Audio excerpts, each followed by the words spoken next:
When a billionaire hides in his own garage at 3 a.m., and a woman with nothing left to lose crashes into his world with a dying van and a secret that could destroy them both, you're about to witness a collision that rewrites everything. This isn't about money, it's about survival, trust, and the moment two people choose to fight back against a system designed to crush them. Stay until the end, like this video, and comment your city below so I can see how far this story travels. Because what starts with broken brakes ends with broken rules. The rain hit Seattle like it had a grudge. Not the soft, romantic drizzle people wrote songs about. This was the kind of rain that hammered metal, flooded gutters, and made you question every choice that led you outside. It was 3:17 a.m., and Ethan Vale stood in the middle of his repair shop with grease up to his elbows and absolutely no intention of going home. Home was a penthouse he barely recognized. Marble floors his 5-year-old daughter Sophie refused to walk on because they were too slippery and sad. A kitchen stocked by someone else. Furniture chosen by an interior designer who'd never met him. It was a cage wrapped in luxury, and Ethan had learned to avoid it. The shop, though, this place made sense. 4,200 square feet of concrete, oil stains, and tools that did exactly what you asked them to do. No board meetings. No investors pretending concern while calculating profit margins. Just steel, bolts, and problems he could actually fix.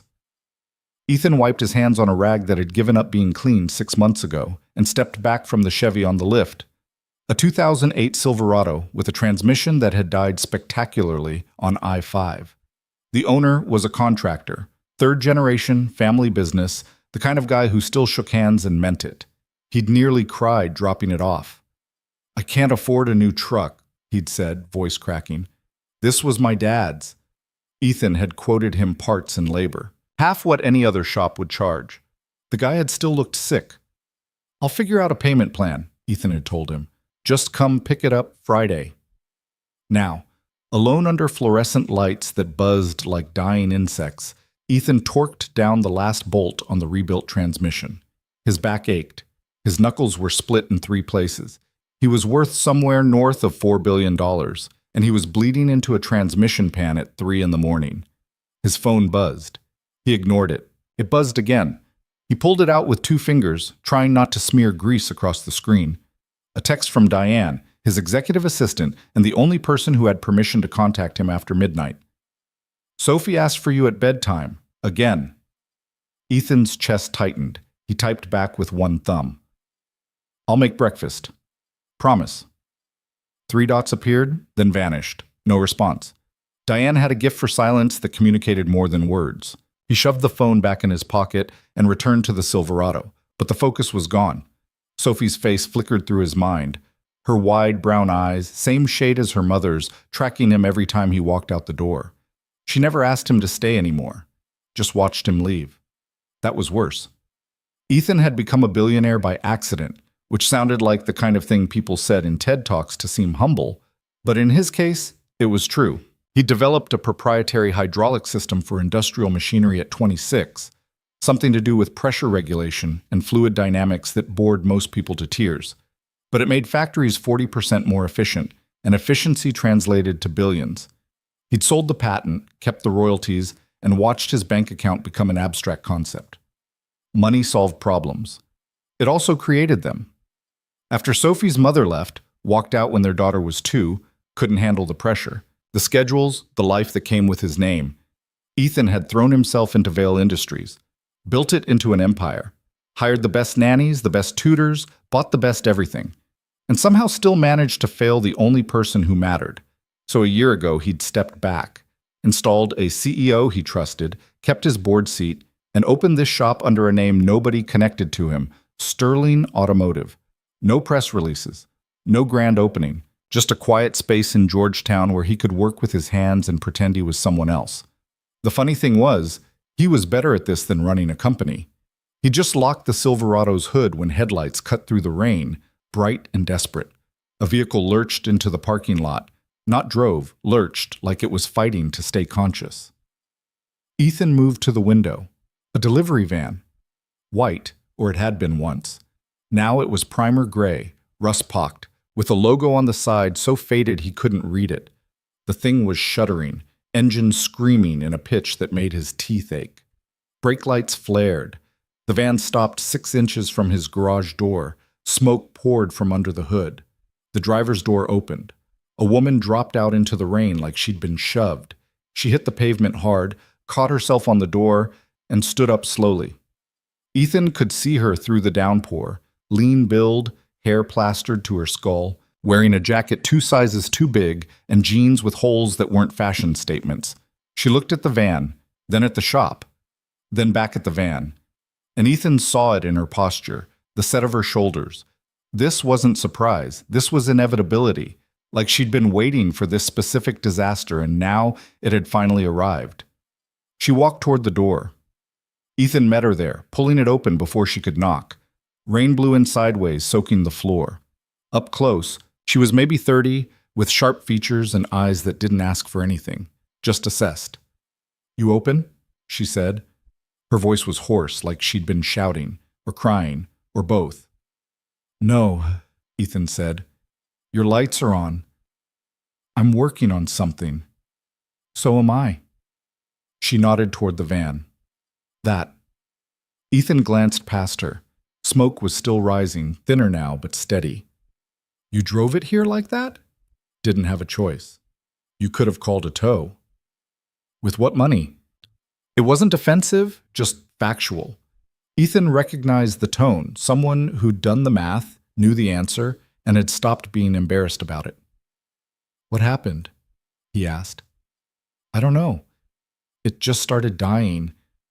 She wiped rain off her face with the back of her hand. "I need it fixed tonight. Tonight's not possible." "Then I'm screwed." She said it the way someone announces the weather. Ethan studied her, looking for the hustle, the angle, the desperation that would tip into manipulation. He'd seen it 1,000 times. People found out who he was, what he was worth, and suddenly every problem needed his checkbook. But she wasn't looking at him like a solution. She was looking at him like an obstacle. "What's your name?" he asked. "Mara Quinn." "Mara, I can look at it in the morning, maybe get you an answer by. I have a delivery in 4 hours. She checked her watch, a cheap digital thing with a cracked face. 3 hours and 40 minutes. Perishable goods. If I don't make it, I lose the contract. If I lose the contract, I lose the business." "What business?" "Mine. You run a logistics company?" "I run 3 vans and a prayer." She smiled, but it was bitter. "Well, 2 vans now, I guess." Ethan looked past her again. The van had stopped smoking, which somehow made it look worse, like it had given up entirely. "Where's your delivery?" "Tacoma." "That's 40 miles. I know where it is." "In that van? You wouldn't make it to the freeway." "Then I'll push it to the freeway." She wasn't joking. Ethan felt something shift in his chest. Recognition, maybe, or respect. He'd built a fortune on solving impossible problems, but he'd never had to push a van through the rain to do it. "Let me look at it," he said. Mara blinked. "Now? You said you needed it tonight." "I don't have money to pay you." "Didn't ask if you did." She stared at him like he'd spoken another language. "Why would you help me?" Good question. Ethan didn't have a good answer. Or maybe he had too many. Because Sophie was asleep in a house that didn't feel like home. Because his hands needed something real to fix. Because this woman had walked into a stranger's shop at 3 a.m. with nothing but a broken van and hadn't asked for pity once. "Because it's raining," he said finally. Mara studied him for a long moment, then nodded. "Okay." The van was worse than he'd thought. Ethan popped the hood and swore under his breath. Oil everywhere, coolant mixed in, which meant the head gasket was blown or cracked, belts frayed to the point of snapping. And the smell, burnt rubber, overheated metal, something almost sweet that meant transmission fluid had joined the party. "How long since this had maintenance?" he asked. Mara stood beside him, arms crossed against the cold. 3 weeks. Full service." "Where?" "Shop in Renton, Davidson's." Ethan knew the name. Mid-sized operation, 3 bays, decent reputation. "They do this?" Supposedly, he pulled the dipstick. Oil was black as ink, gritty. He wiped it clean, checked again. Same result. When was the last time you actually saw them change the oil? Mara's jaw tightened. I didn't watch. I trusted them. How much did they charge? $280. For what? Oil change, filter, fluid check, belt inspection. She rattled it off like a memorized list. Same as always. Ethan crouched down, shining his phone's flashlight underneath. The oil filter was old. He could see the rust on the threads. The belts were the wrong size, cheaper versions that wouldn't last half as long. And there, on the inside of the engine block, someone had spray painted a mark. Fresh paint. They marked this, he said. What? Your engine. They marked it. He stood up, pointing. See that? It's a reference point. Means they opened it up, looked around, closed it, and left it. Why would they do that? To bill you for work they didn't do. Mara went very still. You're saying they scammed me. I'm saying they charged you for a service and didn't provide it. That's fraud. No. Her voice was tight. No, that's not possible. I've been using them for 2 years. Rick, the owner, he's always been straight with me. Maybe he was, or maybe he saw an opportunity. What opportunity? I'm broke. I can barely pay them as it is. Exactly. Ethan wiped his hands on his rag. You're on contract, right? They're your exclusive maintenance provider? Yeah, part of the agreement when I bought the vans. I have to use them for all repairs or I void the warranty. Who set up that contract? Rick did. He sold me the vans, said it was standard.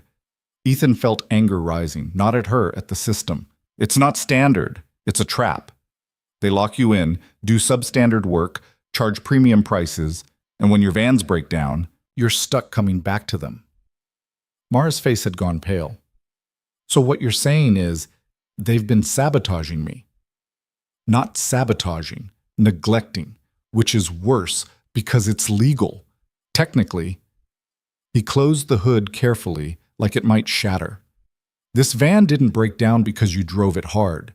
It broke down because they didn't maintain it. But I paid them. Doesn't matter. You signed the contract. They fulfilled the letter of it, showed up, opened the hood, wrote an invoice. What they actually did is almost impossible to prove. Almost? Ethan met her eyes. I could prove it, if you want me to. How? Full tear down, document everything. Photograph the parts, cross-reference with your invoices, build a case that shows a pattern of negligence and fraud. And then what? Then you take it to the state licensing board, file a complaint, maybe get your money back, maybe get them shut down. Mara laughed, short, sharp, humorless. And in the meantime, my van stays broken, I lose my contracts, and my business dies. Probably. So I'm screwed either way. Yeah. She turned away, staring out at the rain. Her shoulders were shaking, not from cold, Ethan realized, from rage, the kind that came from working yourself to the bone and still losing. I built this from nothing, she said quietly. 3 years ago, I had a car and a dream, saved every dollar, bought the first van used, ran deliveries 16 hours a day, built up enough clients to get a loan for the second van, then the third. I don't have employees, I don't have investors. It's just me, killing myself to make this work. I know, Ethan said. You don't. She looked back at him. You have no idea what it's like to be one breakdown away from homeless, to smile at clients while your bank account's in the negatives, to trust someone because you don't have a choice, and then find out they've been bleeding you dry the whole time. She was right. He didn't know. Not anymore. But he remembered. Before the patent sale, before Vail Industries, he'd been a kid in a garage not much different from this one, fixing neighbors' cars for $20, eating ramen, dodging his landlord. He'd clawed his way up, built something, escaped, and then he'd built walls so high he forgot what the ground looked like. You're right, Ethan said.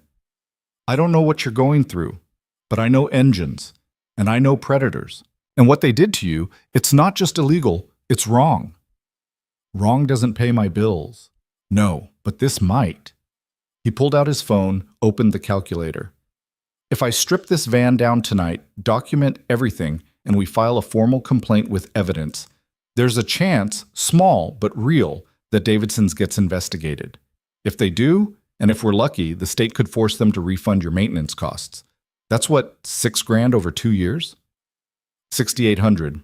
That buys you time, breathing room, enough to rebuild. Mara's expression didn't change. And what do you get out of this? Nothing. Bullshit. Everyone wants something. Not from you. Then why help me? Ethan hesitated because the truth was complicated, because he was tired of fundraisers and galas where people thanked him for money he didn't miss, because his daughter looked at him like a stranger, because this woman had walked into his shop with nothing and still refused to beg. Because I can, he said finally. It was the most honest answer he had. Mara searched his face looking for the lie. He let her. Stood there under fluorescent lights with grease on his hands and exhaustion in his bones, and let her decide if he was worth trusting. Finally, she nodded. Okay. Okay? Do it. Document everything. If we're going down, we're taking them with us. Ethan felt something click into place, a sense of purpose he hadn't felt in months. Then let's get started. What? They worked through the night. Ethan rolled the van into the shop, positioned it on the main lift, and started the teardown. Mara stood beside him, watching, asking questions. She didn't know engines, but she was smart, caught on quick, remembered everything. This is the oil pan, Ethan said, pointing. See the sludge? That's what happens when oil doesn't get changed. It breaks down, turns to gunk, and clogs everything. How long would it take to get this bad? 6 months, maybe more. They changed it 3 weeks ago. They told you they did. Mara pulled out her phone, scrolling through old invoices. Here. March 14th, oil change, synthetic blend, $45 for the oil, $30 for labor. Ethan checked the filter again. The date stamped on it was from 18 months ago. He took a picture, then held it next to her phone screen. That's not new, he said. Mara stared at the evidence. Her hands were shaking. They lied to my face. Yeah. Rick looked me in the eye and lied. Yeah. She put the phone down carefully like it might explode. What else? They moved through the van methodically. Belts that should have been replaced weren't. Coolant that should have been flushed wasn't. Brake pads worn down to metal, even though her last invoice showed brake service completed. Every discovery was a small detonation. Mara's anger went from hot to cold, from explosive to surgical. She stopped asking questions and started taking notes, writing down part numbers, dates, discrepancies. We need photos, she said. Everything. Multiple angles. Already on it. And receipts? I have all of them. Every invoice they ever gave me. Good, we'll cross-reference. What about witnesses? Other customers they screwed over? Ethan glanced at her. You want to build a case. I want to bury them. He smiled, first time all night. Then we're going to need more coffee. By 6 a.m. they had a file. 63 photographs, 14 invoices, a spreadsheet showing every discrepancy, and a narrative that was damning in its simplicity. Davidson's had charged Mara for services they'd never performed, used substandard parts when they did work, and trapped her in a contract that made her dependent on their incompetence. It was fraud, deliberate, provable. This goes to the state, Ethan said. They'll have to investigate. Mara sat on a stool, staring at the evidence on his laptop screen. Her eyes were bloodshot, face drawn. She looked like she'd aged 5 years in 5 hours. What if they don't care? She asked. They'll care. You don't know that. I do. Because this isn't just fraud, it's a pattern. And if Davidson's did it to you, they've done it to others. The state hates patterns. And if I'm wrong, if I file this complaint and they fight back, they could sue me for defamation or just make my life hell. They could. So why risk it? Ethan closed the laptop. Because right now, you're losing anyway. Your vans are breaking down. Your business is bleeding money. You're trapped in a contract that's killing you. This, he gestured at the evidence, this gives you a chance to fight back. But Not a guarantee. No. Mara stood up, pacing. The shop was quiet except for the rain, softer now, more tired than angry. She moved like she was working through a problem, running calculations only she could see. If I do this, she said, I need to know you're serious, that you're not going to disappear when it gets hard. I won't. How do I know that? You don't. She stopped pacing, looked at him dead on. Who are you, really? Some mechanic working the graveyard shift doesn't just offer to take down a business for free. What's your angle? Ethan could have lied, kept the mask on, but something about this moment, the exhaustion, the honesty, the sheer weight of it, made him tired of pretending. My name's Ethan Vale, he said. I own Vale Industries. I'm worth about $4 billion. I opened this shop because I couldn't stand my own life anymore, and I'm helping you because fixing your van is the first real thing I've done in a year. Mara blinked. Once, twice. You're joking. I'm not. Prove it. He pulled out his phone, opened a browser, typed his name. The results filled the screen. Forbes profiles, business articles, photos of him in suits shaking hands with senators. Mara took the phone, scrolled, read. Her expression went from disbelief to shock to something close to anger. You're a billionaire, she said slowly. Yeah. And you're here, in this shop, at 6 a.m, covered in grease. Yeah. Why? I told you, my life didn't make sense anymore. So you became a mechanic. So I became someone useful. She handed the phone back. This is insane. Probably. You could have just written me a check. Fixed all my problems in 30 seconds. Money doesn't fix this. It just buys time. You need justice, not charity. And you think you can get me that? I think we can get you that, together. Mara laughed. A real one this time, exhausted and a little hysterical. This is the weirdest night of my life. Mine too. She rubbed her face, thinking. The weight of the decision hung between them. File the complaint, start a war, risk everything on the chance of winning, or walk away, stay trapped, survive another day. Okay, she said finally. Okay? Let's do it. Let's take these bastards down. Ethan felt relief flood through him. You're sure? No, but I'm tired of being scared. She met his eyes. And if a billionaire's willing to fight beside me, maybe I've got a shot. We've got a shot, he corrected. Right. We. She smiled, small, tentative, but real. So what's next? Next, I fix your van well enough to make your delivery. Then we file the complaint. Then we wait. How long? State investigations take weeks, maybe months. I don't have months. Then we make you have them. Ethan stood, moving back to the van. I'll cover your maintenance costs while this plays out. Keep your vans running. No contract, no strings. Just help. I can't pay you back. Didn't ask you to. Ethan. Mara. He turned to face her. I have more money than I know what to do with. It doesn't make me happy. It doesn't make me a better father. It just sits there, growing, meaningless. But this, helping you, fighting this fight, this means something. So let me do it. Not because you owe me, because I need this as much as you do. She studied him for a long moment, then nodded. Okay. But when this is over, I'm paying you back, every cent. Deal. They shook hands. Her grip was strong, calloused, real. And for the first time in longer than he could remember, Ethan felt like he was exactly where he needed to be.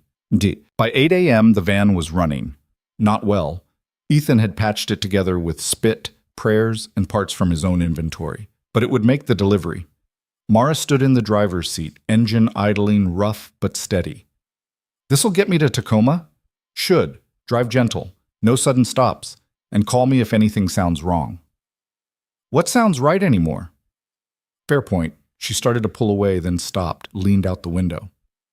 Thank you. You already said that. I'm saying it again. Ethan nodded. Be safe. You too. The van rumbled out into the gray Seattle morning, smoke trailing behind it like a wounded animal. Ethan watched until it disappeared, then turned back to his shop. The Silverado still sat on the lift. transmission half installed. His phone showed 17 missed calls. Diane had texted 3 times, each message progressively more insistent. He should go home, see Sophie before school, pretend to be the father she deserved. Instead, he pulled up the state licensing board website and started filling out a formal complaint. Because somewhere between midnight and dawn, a woman with nothing had trusted him with everything, and he wasn't going to let her down. Outside, the rain started again. The complaint went live at 9:47 a.m. Ethan hit submit and watched the confirmation page load, feeling like he'd just lit a fuse without knowing how long it was. The Washington State Department of Licensing didn't mess around with fraud allegations, but they also didn't move fast. Wheels turned, forms got routed. Somewhere in Olympia, a bureaucrat would add this to a pile of other complaints, and eventually, maybe, someone would care. He printed the confirmation, filed it in a folder he labeled Quinn vs. Davidson's, and set it on his desk. Then he went back to the Silverado because work didn't stop just because you'd started a war. His phone rang at 10:15. Unknown number. Sterling Automotive, he answered, wedging the phone between his shoulder and ear while torquing down a bolt. Is this Ethan Vale?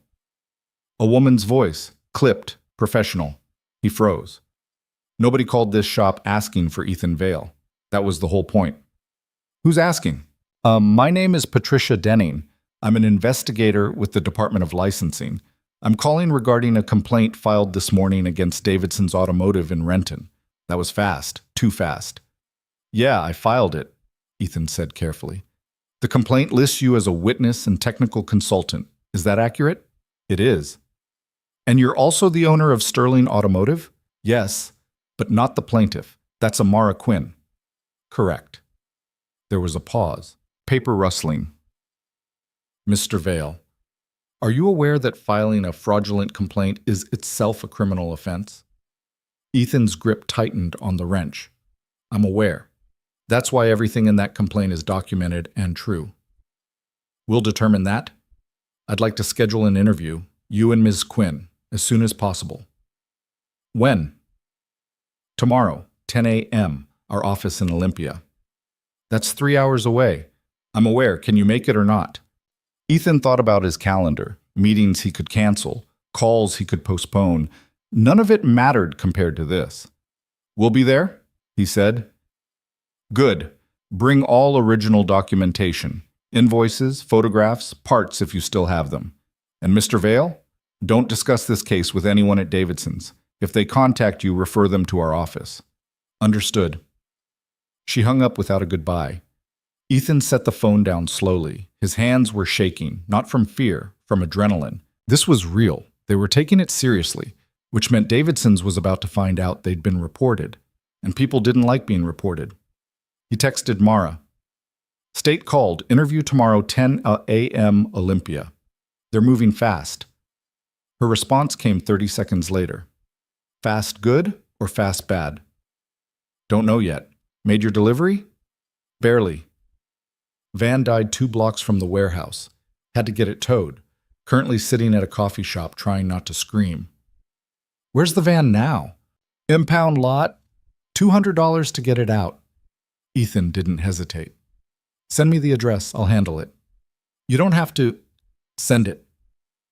3 dots appeared and disappeared. Then an address in Tacoma. Ethan grabbed his keys. The drive south was a blur of gray sky and wet roads. He'd called Diane on the way, told her to clear his afternoon. She'd asked why. He'd said personal emergency. She'd gone quiet in that way that meant she knew he was lying but wouldn't push. Sophie has a recital tonight, she'd said instead. Spring concert, 7 p.m. Ethan's chest went tight. I know. Do you? Because last month you missed her art show, and the month before that. I know, Diane. She asks for you every night, and every night I have to tell her you're working. I'll be there tonight. Will you? He didn't answer. Couldn't promise something he might not keep. The impound lot was exactly as depressing as expected. Chain link fence, guard shack, rows of vehicles in various states of decay. Ethan paid the fee in cash, signed the release, and watched them bring Mara's van around. It looked worse in daylight. The patches he'd made were visible now, Mismatched hoses, zip-tied connections, prayers holding metal together. It started on the third try, belching smoke. He drove it back to Seattle going 45 in the slow lane, hazards on, waiting for something else to break. Nothing did. Small victories. Mara was waiting at the shop when he arrived, standing in the rain without an umbrella. She looked exhausted, dark circles, hair pulled back, same jacket from last night. "You didn't have to do this," she said as he parked the van. "Yeah, I did. I could have figured it out." "How? You're already broke." I would have managed." "By doing what? Selling blood?" She smiled despite herself. "I've got good veins, could probably get $50. "That's dark. That's my life." They stood there in the rain for a moment, neither moving. Finally, Mara spoke. "The investigator called me too, asked a lot of questions about you." "Like what?" "Like why a stranger would help me. What you're getting out of this. If we're—" She paused. "If we're involved." "What'd you tell her?" "The truth. That you're either the nicest person I've ever met or completely insane. Could be both." "Yeah, that's what worries me." Ethan pulled the folder from his truck. "We need to prep for tomorrow. Go over everything. Make sure our stories match. Our stories are the truth. Truth still needs to be organized. Come on." They spent the next 4 hours at a corner table in a diner 3 blocks from the shop. Ethan spread the documentation across the table. Invoices, photos, notes. Mara walked him through every interaction she'd had with Davidson's, every conversation with Rick, every time she'd questioned a charge and been reassured. "He was smooth," she said, stirring cold coffee. "Always had an answer. Oh, that part's expensive because it's OEM. Or labor costs went up." I didn't know enough to argue. "That's how they get you," Ethan said. "They count on people not knowing, not having the time to learn." I should have known. "Why? You're not a mechanic. You're a business owner trying to survive." "Same thing in my world." Ethan looked up. "What'd you do before this? Before the vans?" Mara hesitated. "You really want to know?" "Yeah. I was a nurse. Pediatric ICU. Worked at Seattle Children's for 6 years. That caught him off guard." "Why'd you leave?" "Burnout. Debt. Take your pick." She stared into her coffee. "I loved it. Loved the kids. Loved helping. But the hours were killing me. 12-hour shifts, sometimes 16. I'd go days without sleeping. And the pay, people think nurses make good money. We don't. Not when you're drowning in student loans." "So you started driving?" "Started delivering medical supplies as a side gig. Figured out I was good at it. Built some relationships. One day I did the math and realized I could make more running my own delivery service than working myself to death in a hospital." She laughed, bitter. "Turns out I was just trading one kind of death for another. You're not dead yet. Give it time." Ethan slid a photo across the table, the oil filter from her van, stamped with a date from 18 months ago. "This is our smoking gun. They billed you for an oil change 3 weeks ago. This filter proves they didn't do it. Will the investigator care? If she's good at her job, yes. This isn't just negligence, it's fraud. They falsified service records." Mara picked up the photo, studying it. "What happens if we win?" "They lose their license, maybe face criminal charges. You get your money back, probably some damages on top.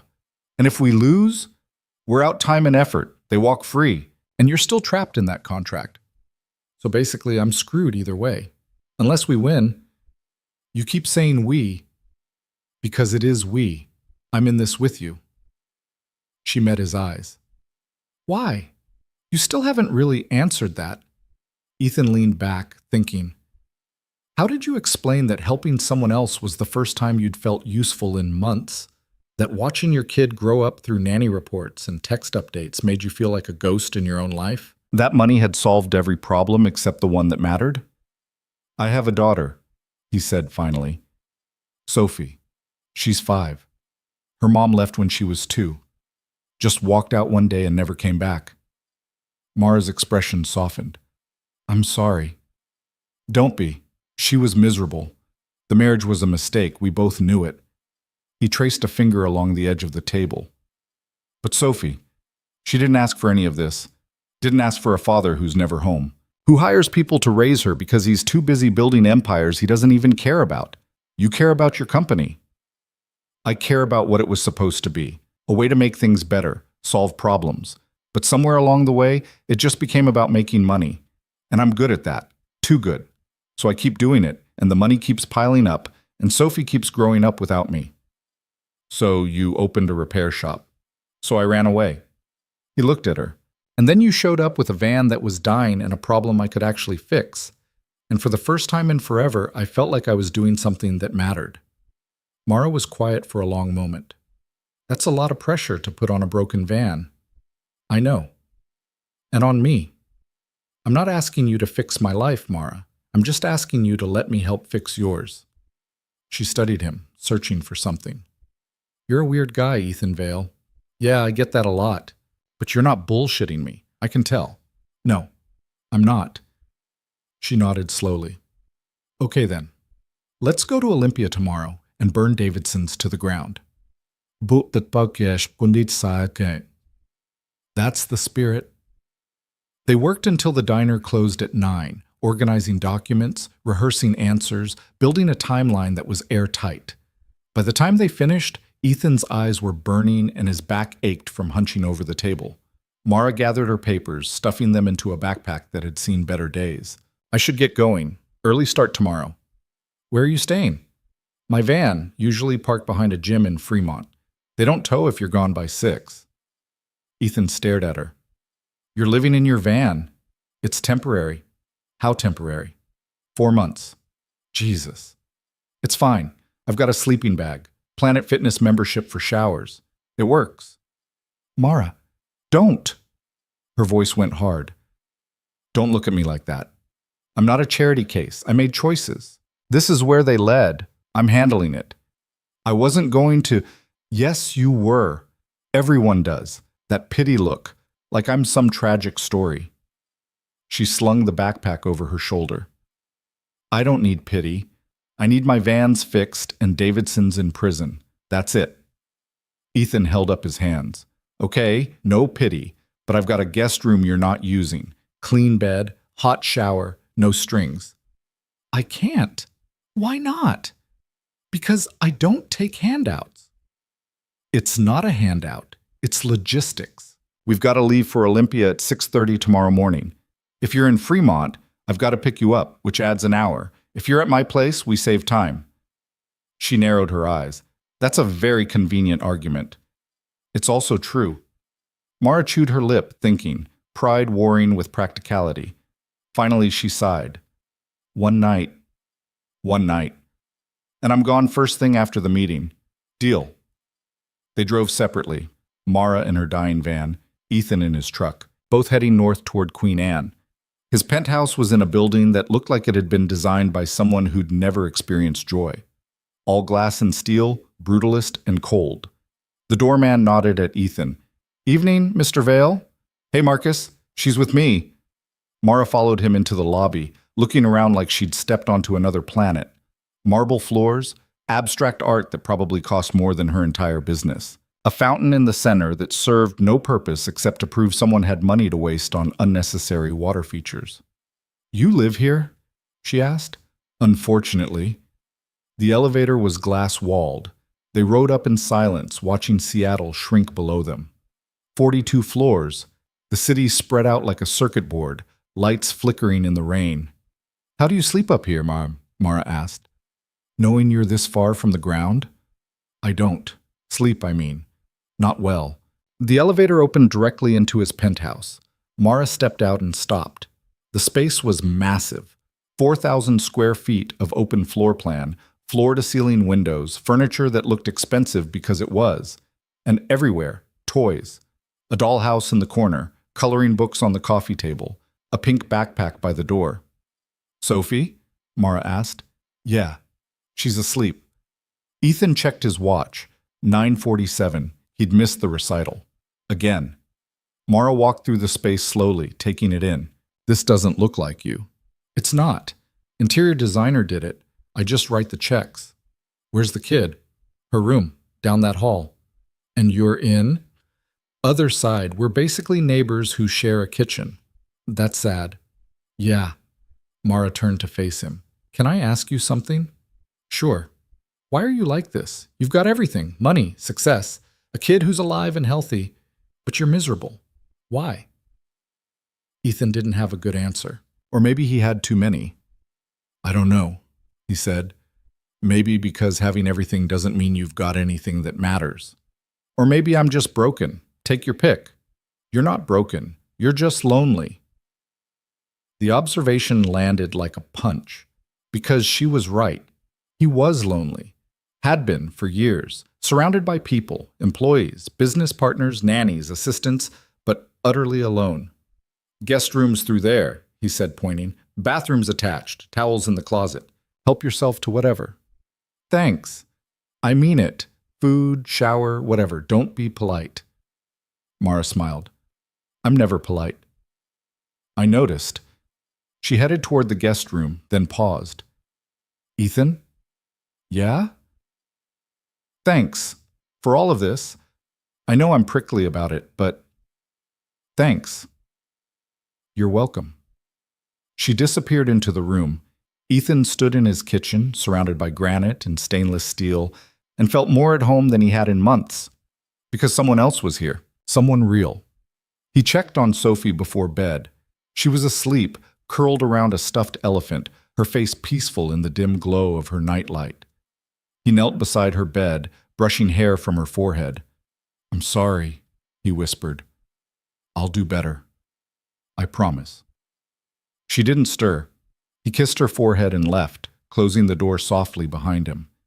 In his own room, he lay awake for hours, staring at the ceiling, thinking about oil filters and fraud, and a woman sleeping in his guest room who'd been living in her van for 4 months and never once asked him for anything.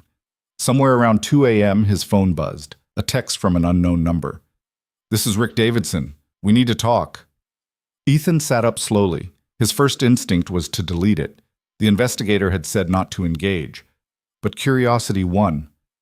About what? The reply came fast. About the complaint you filed. You don't know what you're doing. I know exactly what I'm doing. No, you don't. That woman, Mara, she's playing you. She owes me money, skipped out on payments. Now she's making up stories to avoid paying. Ethan's jaw tightened. I've seen the evidence. You committed fraud. Evidence can be faked. I've been in this business 20 years, never had a complaint. You really think I'd risk everything over some deadbeat? I think you got greedy. And I think you're some white knight trying to impress a girl. It's pathetic. Ethan's hands clenched around the phone. See you at the investigation. You're making a mistake. Back off now, and maybe I don't sue you for defamation. Try it. He blocked the number and set the phone down. His heart was racing. Rick was scared. That text wasn't a threat. It was panic, which meant they were on the right track, but it also meant things were about to get uglier. He should warn Mara, let her know what they were walking into. But when he passed her door, he heard soft breathing. She was asleep. Actually asleep. Maybe for the first time in days. He'd tell her in the morning. Morning came too fast. Ethan woke at 5:30 to find Mara already awake, showered, sitting at his kitchen island with a cup of coffee and her notes spread out. You sleep? He asked. 3 hours? You? 2. We're a mess. Functional mess. She smiled. Davidson texted me last night. Threatened to sue if I didn't drop the complaint. Me too. What'd you say? Told him to try it. Same. She sipped her coffee. He's scared. Yeah, which makes him dangerous. Think he'll show up today? To the state interview? No. He'll send a lawyer, let them do the talking. What about us? We tell the truth, show the evidence, let it speak for itself. Mara nodded, but her hands were shaking slightly. Ethan covered one with his own. Hey, we've got this. You don't know that. I do, because we're right, and the evidence doesn't lie. Evidence gets ignored all the time. Not this time. She met his eyes. How can you be so sure? Because I've never been more sure of anything in my life. It wasn't entirely true, but it felt true. And sometimes that was enough. They left at 6:30, took Ethan's truck because Mara's van wouldn't make it. The drive to Olympia was quiet. Rain hammered the windshield. Mara went through her notes one more time, lips moving silently. The Department of Licensing building was gray concrete and bureaucratic efficiency. They checked in at the front desk, were given visitor badges, and led to a small conference room on the third floor. Patricia Denning was already waiting, late 40s, sharp suit, eyes that missed nothing. She stood when they entered, shook hands with both of them. Mr. Vale, Ms. Quinn, thank you for coming. Thanks for seeing us so quickly, Ethan said. When a complaint is this detailed, we take it seriously. She gestured to the chairs. Please sit. They sat. Denning opened a laptop, pulled up files. I've reviewed your complaint and documentation, she said. I have to say, this is one of the more comprehensive fraud allegations I've seen. You did your homework. We wanted to be thorough, Mara said. You were. Almost too thorough. Denning looked at Ethan. Mr. Vale, your background came up in our initial screening. You're not just a mechanic, are you? I own Sterling Automotive and Vale Industries. Yes, which makes you a very wealthy man going after a small business owner. Some might see that as bullying. Ethan felt his stomach drop. That's not what this is. Then what is it? It's justice. Davidson's committed fraud. The evidence proves it. Evidence you collected in your shop. Evidence that could have been tampered with. I didn't tamper with anything. Can you prove that? Mara leaned forward. I was there. The whole time. I watched him document everything. Nothing was faked. Denning's gaze shifted to her. Ms. Quinn, you're in financial distress, correct? Living in your vehicle? Mara's face went hard. What does that have to do with anything? It establishes motive. You owe Davidson's money. This complaint could be seen as retaliation. I owe him money because he charged me for work he didn't do. Or maybe you just don't want to pay your bills.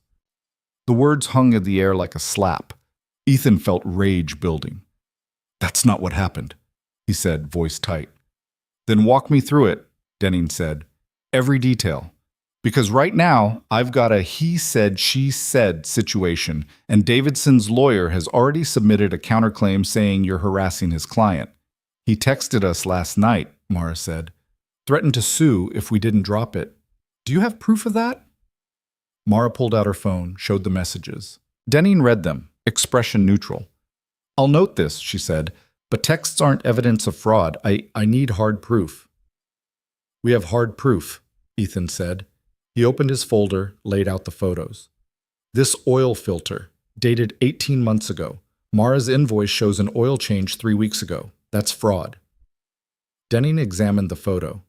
How do I know this filter came from her van? Because I pulled it myself.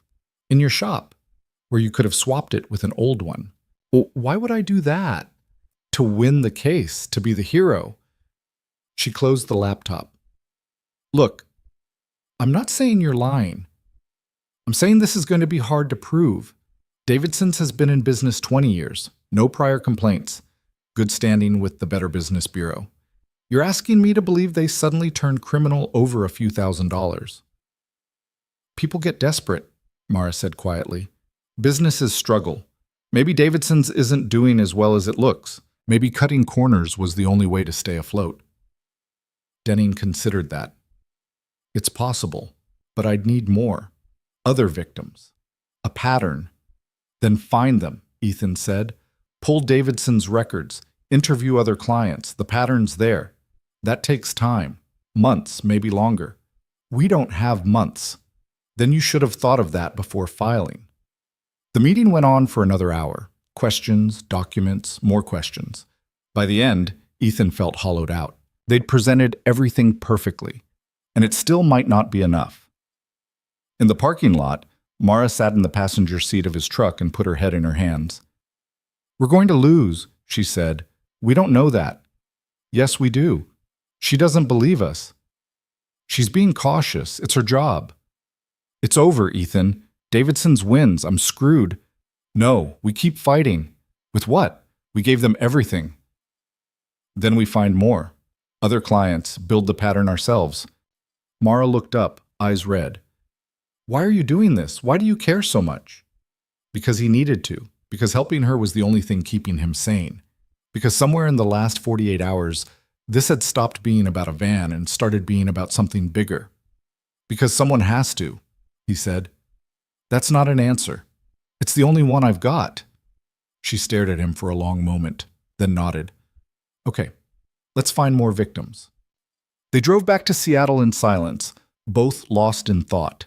Ethan's mind was racing, how to find other clients, how to prove a pattern, how to win a fight that seemed designed to be unwinnable. His phone rang. Diane. I can't talk right now, he said. You need to. Sophie's school called. She's sick. Fever. They need someone to pick her up. Guilt crashed over him. Where are you? In a meeting you scheduled for today, remember? He didn't. Hadn't even checked his calendar. I'll get her, he said. Ethan, you can't keep doing this, disappearing, forgetting. She needs stability. I know. Do you? Because it doesn't look like it.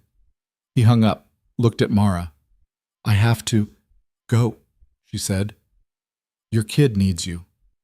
I'll drop you at the shop first. I can take the bus. Mara. Ethan, go get your daughter. I'll be fine. He dropped her anyway, watched her walk into the shop, then drove to Sophie's school faster than he should have. She was in the nurse's office, small and pale, hugging her elephant. When she saw him, her face lit up despite the fever. Daddy! Hey, Bug, I hear you're not feeling good. My tummy hurts. Let's get you home. He carried her to the truck, buckled her in, drove home through rain that wouldn't quit. She fell asleep against the window, and he kept glancing over, making sure she was breathing. At home, he put her to bed, gave her medicine, sat beside her until she fell asleep again, and realized he'd been so focused on fixing Mara's problems that he'd almost forgotten he had his own. His phone buzzed, a text from Mara. Van died again. I'm stuck in Georgetown. Don't worry about it. I'll figure it out. Ethan looked at Sophie, small and sick in her bed. Then he texted back. Address? Because he'd made a promise, and he didn't break those. Even when it cost him everything, Ethan called Diane back while Sophie slept, keeping his voice low. I need you to come to the penthouse. Watch Sophie for a few hours. There was a pause. He could hear the disapproval through the phone. She's sick, Ethan. She needs her father, not her father's assistant. I know, and I'll be back. But someone else needs help right now, and I'm the only one who can. There's always someone else. Always another emergency. When does your daughter become the priority? The words hit like a hammer, because Diane was right. She was always right. 2 hours, he said. That's all I'm asking. Another pause. Longer this time. Fine. But Ethan, this can't keep happening. I know. She arrived 20 minutes later, let herself in with the key he'd given her years ago. She found him in Sophie's room, sitting on the floor beside the bed, watching his daughter breathe. She's been asking about her mother again, Diane said quietly from the doorway. Ethan's chest tightened. What'd you tell her? The truth. That sometimes people leave and it's not because of anything we did wrong. She's 5. She doesn't understand that. She understands more than you think. Diane moved into the room, checked Sophie's forehead with the back of her hand. Fever's down a little. Did you give her medicine? Yeah, the children's Tylenol. Purple bottle. Good. She looked at him. Where are you going that's so important? Georgetown. Mara's van died again.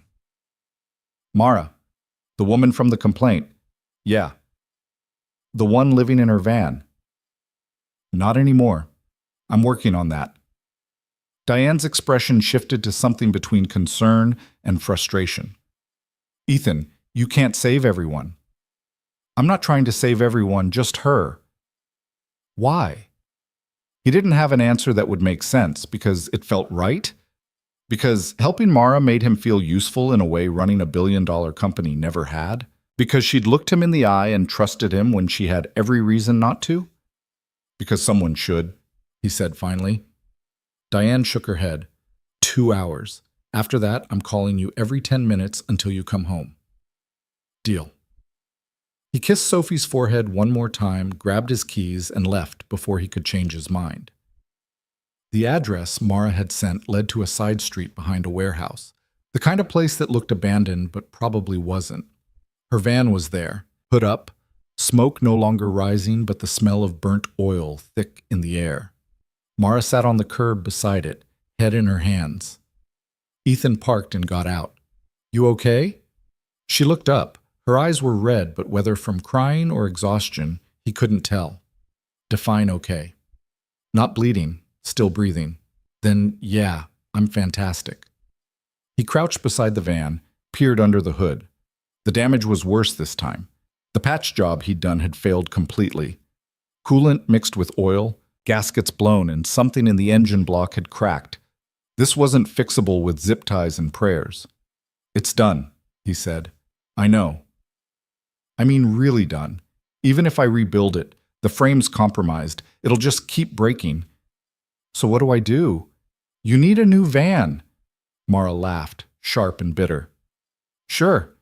Let me just pull 10 grand out of my ass. I can Don't. She stood up fast. Don't offer to buy me a van. Don't offer to loan me money. Don't do any of that. Mara, I mean it, Ethan. I know you're trying to help. I know you're a good person, but I can't take charity. Not from you. Not from anyone. It's not charity. It's a business investment. In what business? I'm done. This van was my last one. The other two are in even worse shape. Davidson's has been bleeding me dry for 2 years and I didn't even know it. I'm broke. Homeless. And now I don't even have a way to make money. She kicked the van's tire. It's over. It's not over. Yes, it is. No. Ethan stood, facing her. We're going to win this case. The state's going to investigate Davidson's. They're going to find the pattern. And when they do, you'll get restitution. Enough to rebuild. That could take months, years. What do I do until then? Keep sleeping in parking lots? Keep showering at Planet Fitness? You stay with me. The words came out before he'd fully thought them through. Mara stared at him. What? You stay at my place. Guest room. No rent, no strings, just a place to sleep while we figure this out. That's insane. Probably. I can't live with you. Why not? The room's empty. You'd be doing me a favor, honestly. The place is too big and too quiet. Ethan, I'm not a charity case. And I'm not offering charity. I'm offering a room. That's it. He met her eyes. Look, you helped me realize something. My life doesn't make sense because I'm not living it. I'm just going through motions. Work, home, Sophie. Repeat. But helping you, fighting this fight, it's the first time in forever I felt like I'm doing something that matters. So I'm your midlife crisis project? Maybe. Or maybe you're just someone who deserves help and I'm someone who can give it. Does it matter which? Mara looked away, jaw working, pride and pragmatism at war again. 1 month, she said finally. That's it. 1 month while we deal with Davidson's. After that, I'm gone. 1 month. And I'm paying you back. Every dollar. I don't care if it takes 10 years. Fine. I'm serious. I know you are. That's why I'm agreeing. She shook her head. You're crazy. Yeah, I've been told that. They stood there in the rain, two people who made no sense together but somehow fit anyway. Then Mara's phone rang. She answered, listened, and her face went pale. When? She asked. Then, are you sure? A pause. Okay, yeah, thank you. She hung up slowly. What? Ethan asked. That was the state investigator, Denning. She said Davidson's filed a restraining order against me. What? He's claiming I've been harassing him, threatening his business, showing up at his shop. That's bullshit. You haven't been anywhere near his shop. I know, but he's got witnesses saying otherwise. People willing to testify I've been there, making scenes. Ethan felt rage building. He's manufacturing evidence, and it's working. Denning said, if the restraining order goes through, it'll damage our credibility, make it look like I'm unstable, vindictive. We'll fight it. With what? We can barely prove the fraud case. How are we supposed to prove I wasn't somewhere when he's got people saying I was? Ethan thought fast. Alibi. Where were you the days he's claiming you showed up? I don't know, working, driving, alone. Receipt, GPS data from your phone? Maybe, I'd have to check. Then check. We need to prove he's lying. He pulled out his phone. I'm calling my lawyer. You have a lawyer? I have 6, but only one I actually trust. The call connected, a woman's voice, crisp and professional. Ethan, it's been a while. Hey, Lauren, I need help. Of course you do. What's the situation? He explained quickly the fraud case, the restraining order, Davidson's counterclaims. Lauren listened without interrupting. This is messy, she said when he finished. I know. And you're emotionally involved. I'm helping someone who needs it. That's what I said. Emotionally involved. A pause. But you're right. This sounds like witness tampering and falsified evidence. I can file a motion to dismiss the restraining order, get a hearing scheduled. How long? Week, maybe 2. We don't have 2 weeks. Then you should have called me sooner. Her voice softened. Ethan, what are you doing? This isn't your fight. Yes, it is. Why? Is there something between you and this woman? No, she's just... He stopped, looked at Mara, who was watching him with an expression he couldn't read. She's someone who deserves better than what she got, and I can help. You can't save everyone. That's the second time someone's told me that today. Maybe you should listen. Maybe, but I'm not going to. Lauren sighed. Fine, send me everything. Complaint, evidence, restraining order documents. I'll start working on it. Thank you. Don't thank me yet. This is going to get ugly. She hung up. Ethan turned to Mara. My lawyer's on it. How much is this going to cost me? Nothing. I'm covering it. Ethan, add it to the list of things you're paying me back for. But right now, we need to focus on building your alibi. Pull up your phone's location history. Any apps that track where you've been. They spent the next hour in his truck going through her phone. Google Maps showed her route history, deliveries, gas stations, the coffee shop where she'd worked between runs. Nothing near Davidson's shop in Renton. This is good, Ethan said. Shows you weren't there. But it doesn't prove Davidson's lying, just that I wasn't where he said I was. It's a start. His phone rang. Diane. 2 hours are up, she said without preamble. I need more time. Sophie's asking for you. She woke up crying. Guilt crushed him. I'm on my way. Are you? 20 minutes, I promise. He hung up, looked at Mara. I have to go. Sophie's sick and I've already been gone too long. Go. I'll figure out how to get the van towed. Leave it. I'll send someone tomorrow. Ethan, just leave it, please. He handed her his truck keys. Take this. Drive to my place. Guest room's yours. Security code is 4227. I can't take your truck. You can and you will. I'll get an Uber. He was already pulling out his phone, ordering a ride. Go. Get some rest. We'll regroup tomorrow. She took the keys slowly. Your daughter comes first. You know that, right? I know. Then stop trying to save me and go save her. The Uber arrived before he could respond. He got in, gave the driver his address, and watched Mara disappear in his rearview mirror. At home, Sophie was awake but groggy, still feverish. Diane had given her another dose of medicine and put on a movie. Daddy! Sophie reached for him. Ethan scooped her up, held her close. She was so small, so fragile. How had he forgotten that? I'm here, Bug. I'm not going anywhere. Diane watched from the doorway. I'll be back tomorrow, 9 a.m. We have that conference call with the Tokyo office. Cancel it. Ethan, cancel it. I'm staying home with Sophie. For how long? However long she needs. Diane's expression softened. Okay, I'll handle it. After she left, Ethan settled on the couch with Sophie curled against him. The movie played, something animated with talking animals, but he wasn't watching. He was thinking about Mara, alone in his penthouse guest room, about Davidson's and fraud and restraining orders, about battles he'd started without knowing how they'd end. Daddy? Sophie's voice was small. Yeah, Bug?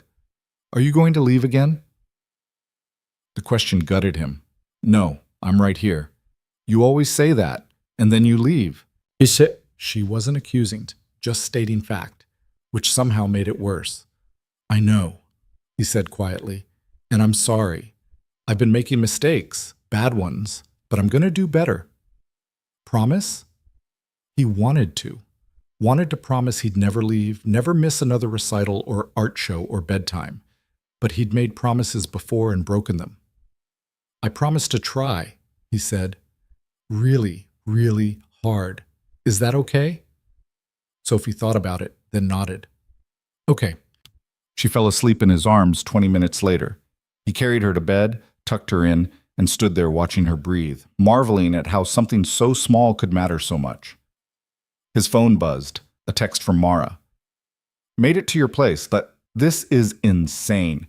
Your apartment is bigger than every place I've ever lived combined. He smiled. Guest room okay? It has a bathtub, an actual bathtub. I might never leave. Take your time. How's Sophie? Sleeping, fever's down. Good. Go be with her. Stop texting me. Yes, ma'am. He set the phone down and climbed into bed, exhausted but unable to sleep. His mind kept circling back to Davidson's, to the restraining order, to the fight that was escalating faster than he'd expected.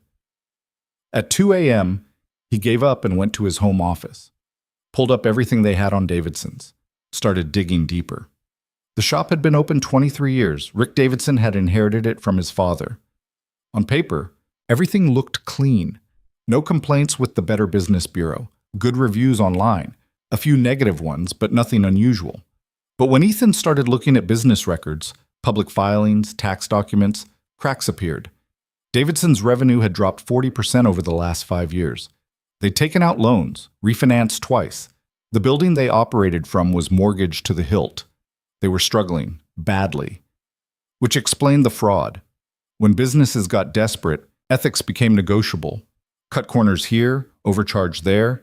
Most customers wouldn't notice. And the ones who did? Well, that's what contracts and intimidation were for. Ethan's phone rang. Unknown number.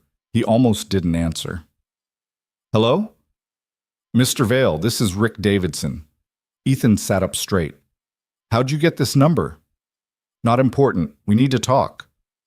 My lawyer said, I know what your lawyer said. I also know you've got deep pockets and a savior complex. So here's the deal. Back off.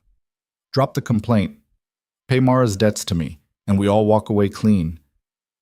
Her debts to you are fake. You defrauded her. Says you. My lawyers say otherwise. Then I guess we'll let the state decide. The state? Rick laughed. The state's got 100 cases like this. They're overworked and underfunded. You think they care about some delivery driver and her broken vans? They'll take one look at my pristine record and laugh you out of the office. We'll see. No, you won't. Because here's what's going to happen. I'm going to drag this out. File motion after motion. Bury you in paperwork. And while I'm doing that, I'm going to make sure every shop in Seattle knows not to touch Mara's vans. She'll be blacklisted, unable to get parts, unable to get service. Her business will die slowly while you watch. You can't do that. I already am. Made some calls today, friendly conversations with other shop owners. Told them there's a woman going around making false accusations. Advised them to avoid her, for their own protection, of course. Ethan's grip tightened on the phone. That's illegal. Prove it. Conversations between business owners aren't recorded. It's my word against yours. And I've got 23 years of reputation. You've got a shop that's been open for what? A year? 11 months? Exactly. You're nobody. And Mara? She's less than nobody.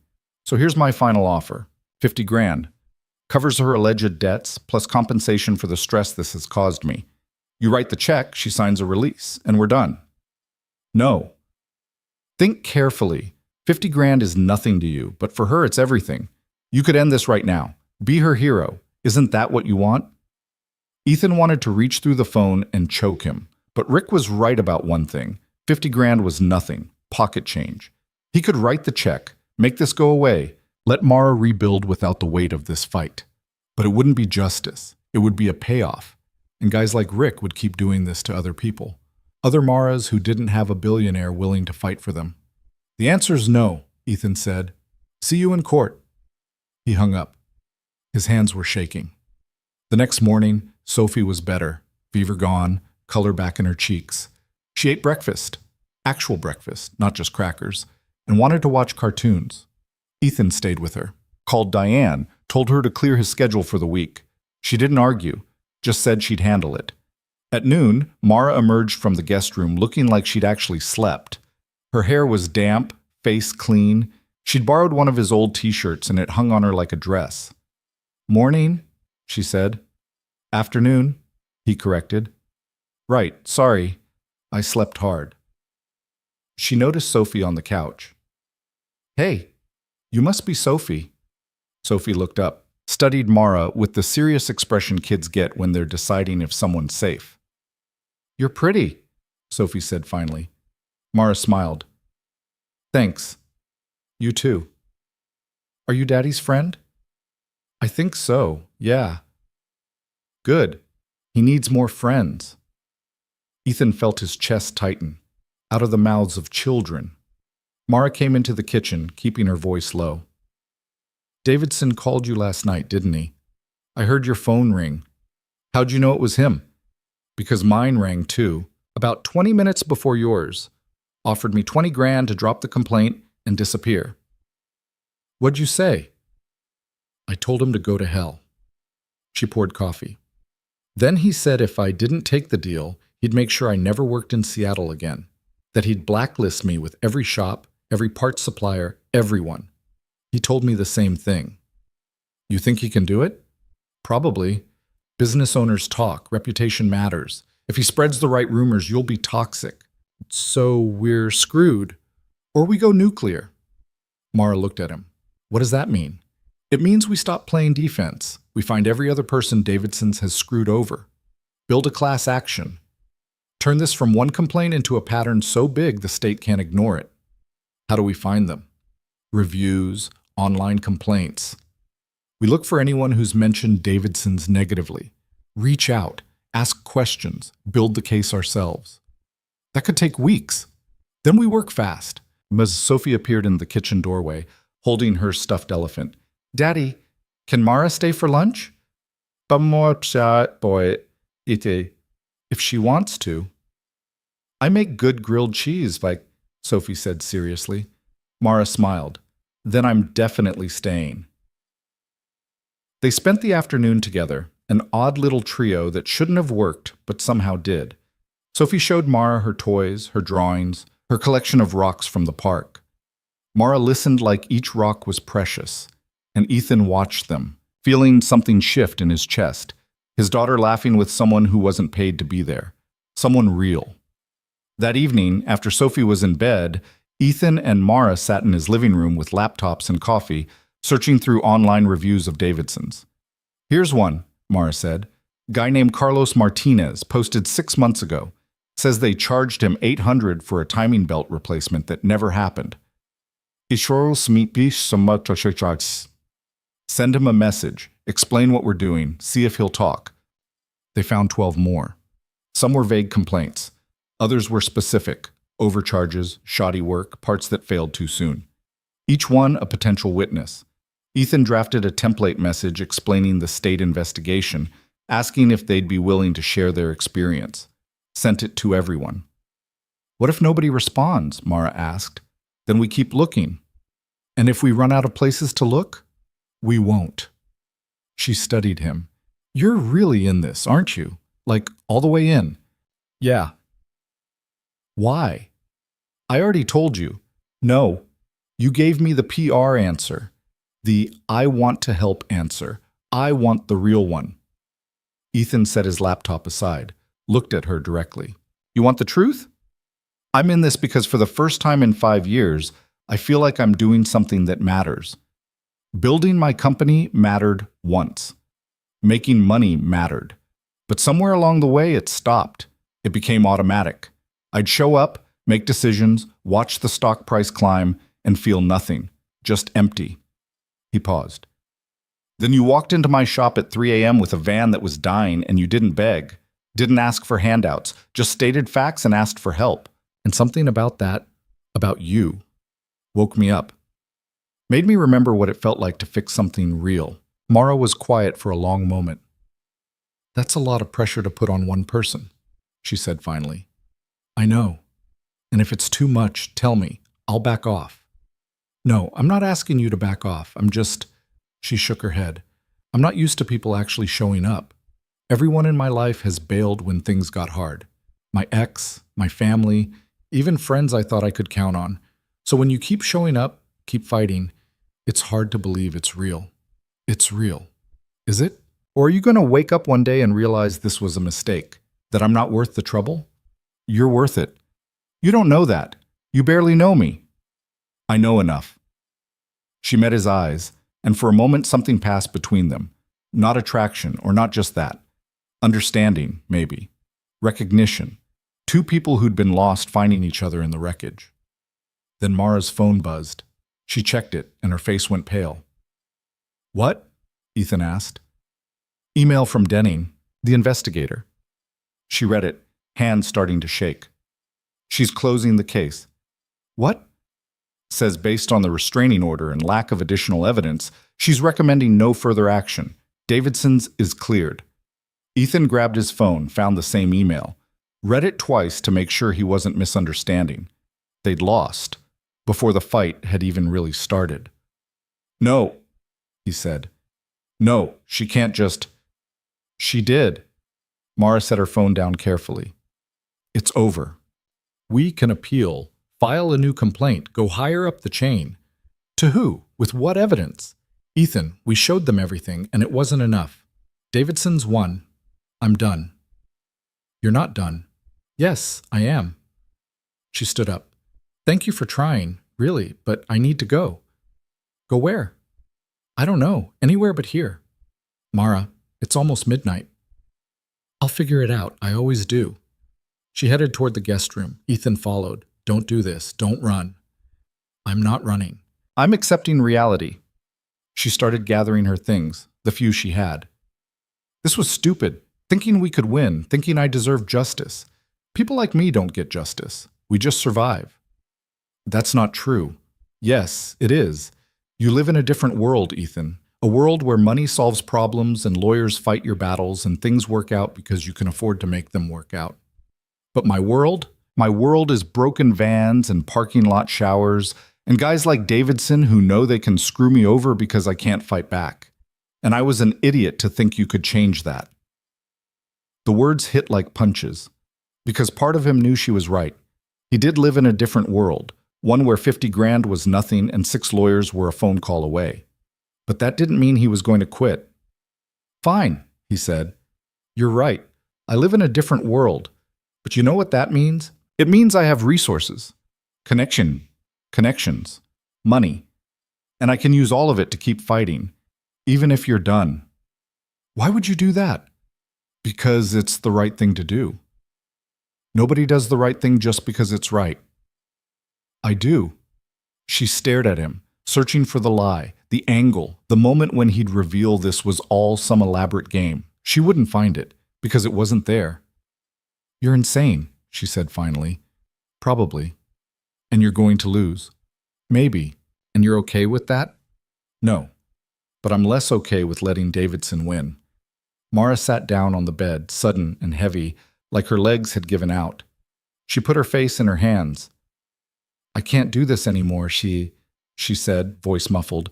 I'm so tired of fighting, of losing, of pretending I'm strong when I'm barely holding it together. Ethan sat beside her, didn't touch her, just sat close. You don't have to be strong, not right now. Yes, I do. If I stop, I'll fall apart. Then fall apart. I'll be here when you're done. She looked up at him, her eyes were wet. Why do you care so much? I don't know. I just do. That's not an answer. It's the only one I have. They sat in silence. Then Mara spoke, voice barely above a whisper. When I was a nurse, we had this patient, 8 years old, leukemia. She was there for months. Chemo, radiation, the whole nightmare. And every day I'd watch her fight, watch her smile even when she was in pain, watch her parents hold it together even though they were breaking. She paused. One night, her vitals crashed. Code blue. We worked on her for 40 minutes, did everything we could. But she died anyway. And I remember standing there after, covered in her blood, thinking, what's the point? We fought so hard, did everything right, and she still died. Mara, That's when I left nursing, because I couldn't take losing anymore. Couldn't take fighting battles that didn't matter. So I started driving, delivering boxes. Simple, easy. No one dies if I screw up. She looked at him. But this fight with Davidson's? It's the first time in years I've cared about something enough to risk losing. And now that I'm losing, I remember why I stopped caring in the first place. Ethan felt his throat tighten. You haven't lost yet. Yes, I have. You just don't want to admit it. Her phone buzzed again. She ignored it. It buzzed 2 more times. Check it, Ethan said. She did. And her expression changed. What? It's responses to the messages we sent. She scrolled through. Carlos Martinez, he's in. Wants to help, and someone named Jennifer Park. She says Davidson's charged her $1,200 for break work they never did. She kept scrolling. There's more, 5, 6, 7 people, all saying Davidson screwed them. Ethan felt hope flare. That's the pattern. That's what we need. But Denning already closed the case. Then we go over her head, file a new complaint with the Attorney General. Class action fraud. Too big to ignore. Mara stared at the messages, then at him. You really think we can win? I think we have to try. She was quiet for a long moment. Then she nodded. Okay. One more shot. But if this doesn't work, it'll work. You can't know that. No, but I can believe it. And right now, that's enough. They worked through the night again, documenting each new complaint, building timelines, cross-referencing invoices with actual work done. By dawn, they had a file that was damning. 14 victims. Over $30,000 in fraudulent charges. A pattern that spanned 5 years. Ethan called Lauren at 7 a.m. This better be important, she said, voice thick with sleep. It is. We've got a class action. 14 plaintiffs, all defrauded by Davidson's. I need you to file with the AG's office today. Today? Ethan, these things take time to prepare. We don't have time. Davidson's is actively threatening witnesses. If we don't move fast, people will back out. A pause, then, send me everything. I'll see what I can do. Thank you. Don't thank me yet. The AG's office doesn't move fast on these things, even with 14 victims. Then make them move. I'll try, but Ethan, this is going to cost you. Not just money, time, energy, reputation. Are you sure you want to go this far? He looked at Mara, asleep on his couch with her laptop still open, exhausted from a night of fighting when she should have given up hours ago. Yeah, he said. I'm sure. Okay, then let's burn them down.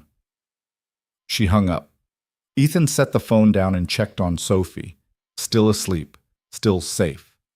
Then he went to the window and watched the sun rise over Seattle, wondering how a simple repair job had turned into a war, and whether he'd survive it. The Attorney General's office called 3 days later.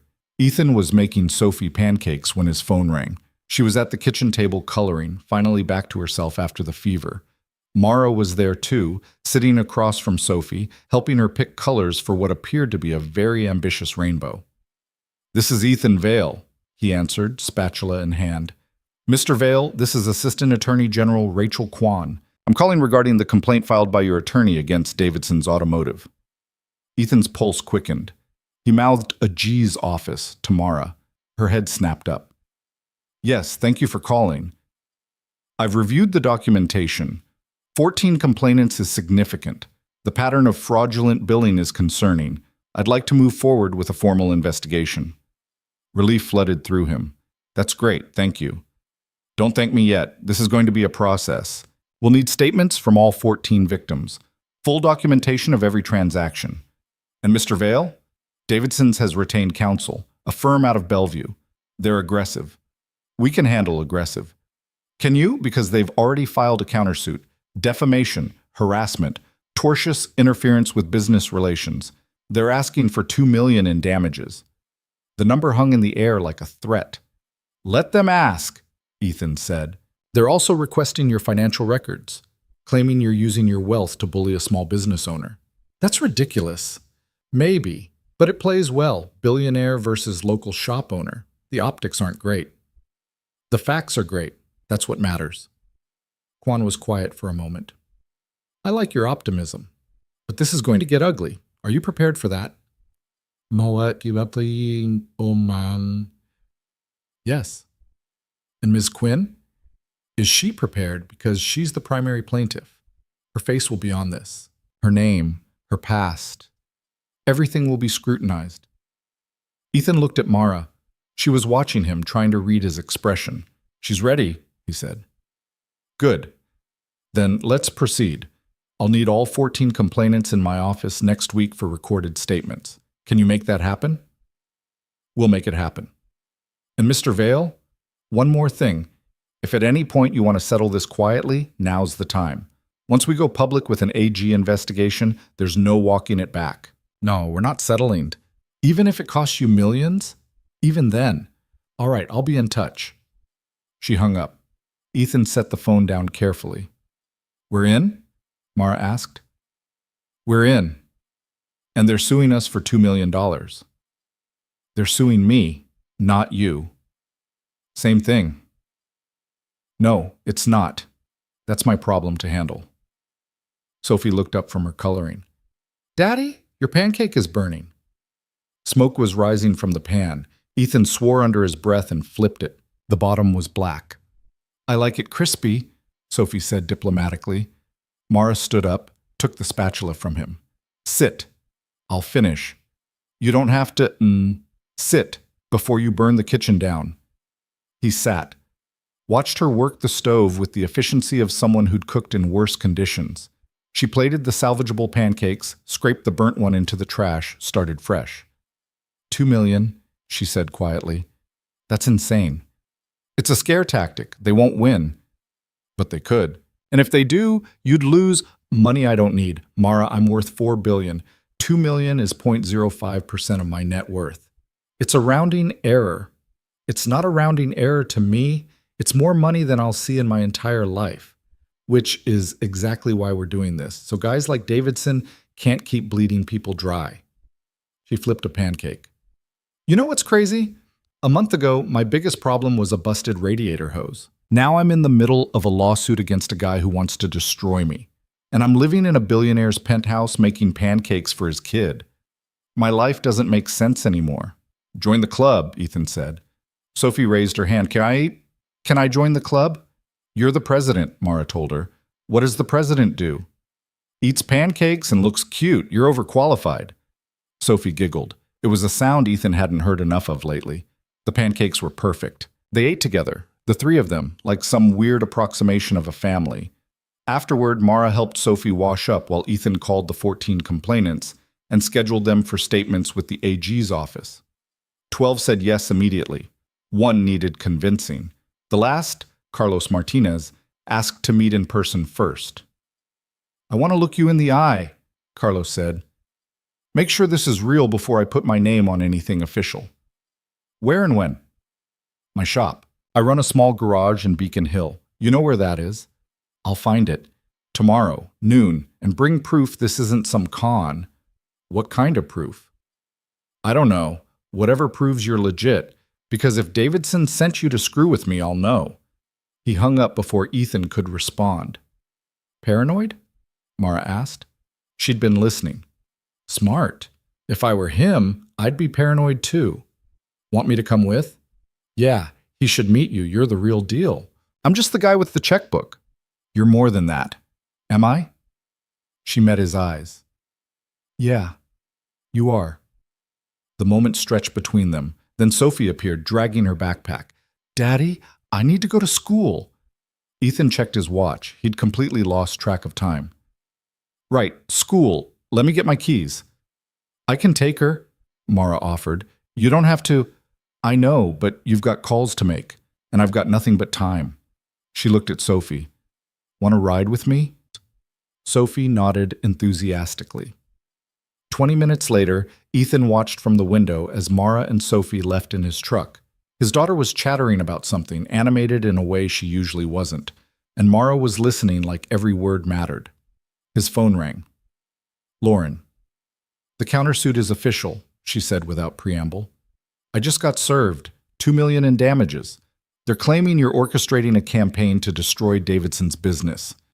I'm helping fraud victims seek justice. They're calling it a vendetta, and they've got affidavits from 3 shop owners saying you contacted them, trying to recruit people to lie about Davidson. That's bullshit. We reached out to legitimate complainants.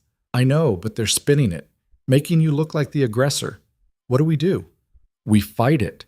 But Ethan, this is going to be public, like front page public. Billionaire accused of vendetta against small business. The media will eat it up. Let them. The truth is on our side. The truth doesn't always win in the court of public opinion. Then we make sure it wins in actual court. Lauren sighed. You're exhausting. You know that? I've been told. Fine. We go to war, but I'm billing you my crisis rate. Bill me whatever you want, just win. The meeting with Carlos Martinez was tense from the start. His shop was small, 2 bays, hand-painted sign, the kind of place that survived on reputation and word of mouth. Carlos himself was mid-50s, tattooed arms, expression that suggested he'd heard every lie and seen every con. You're Vale, he said. Not a question. Yeah. And you? He looked at Mara. Mara Quinn. I'm the one who filed the original complaint.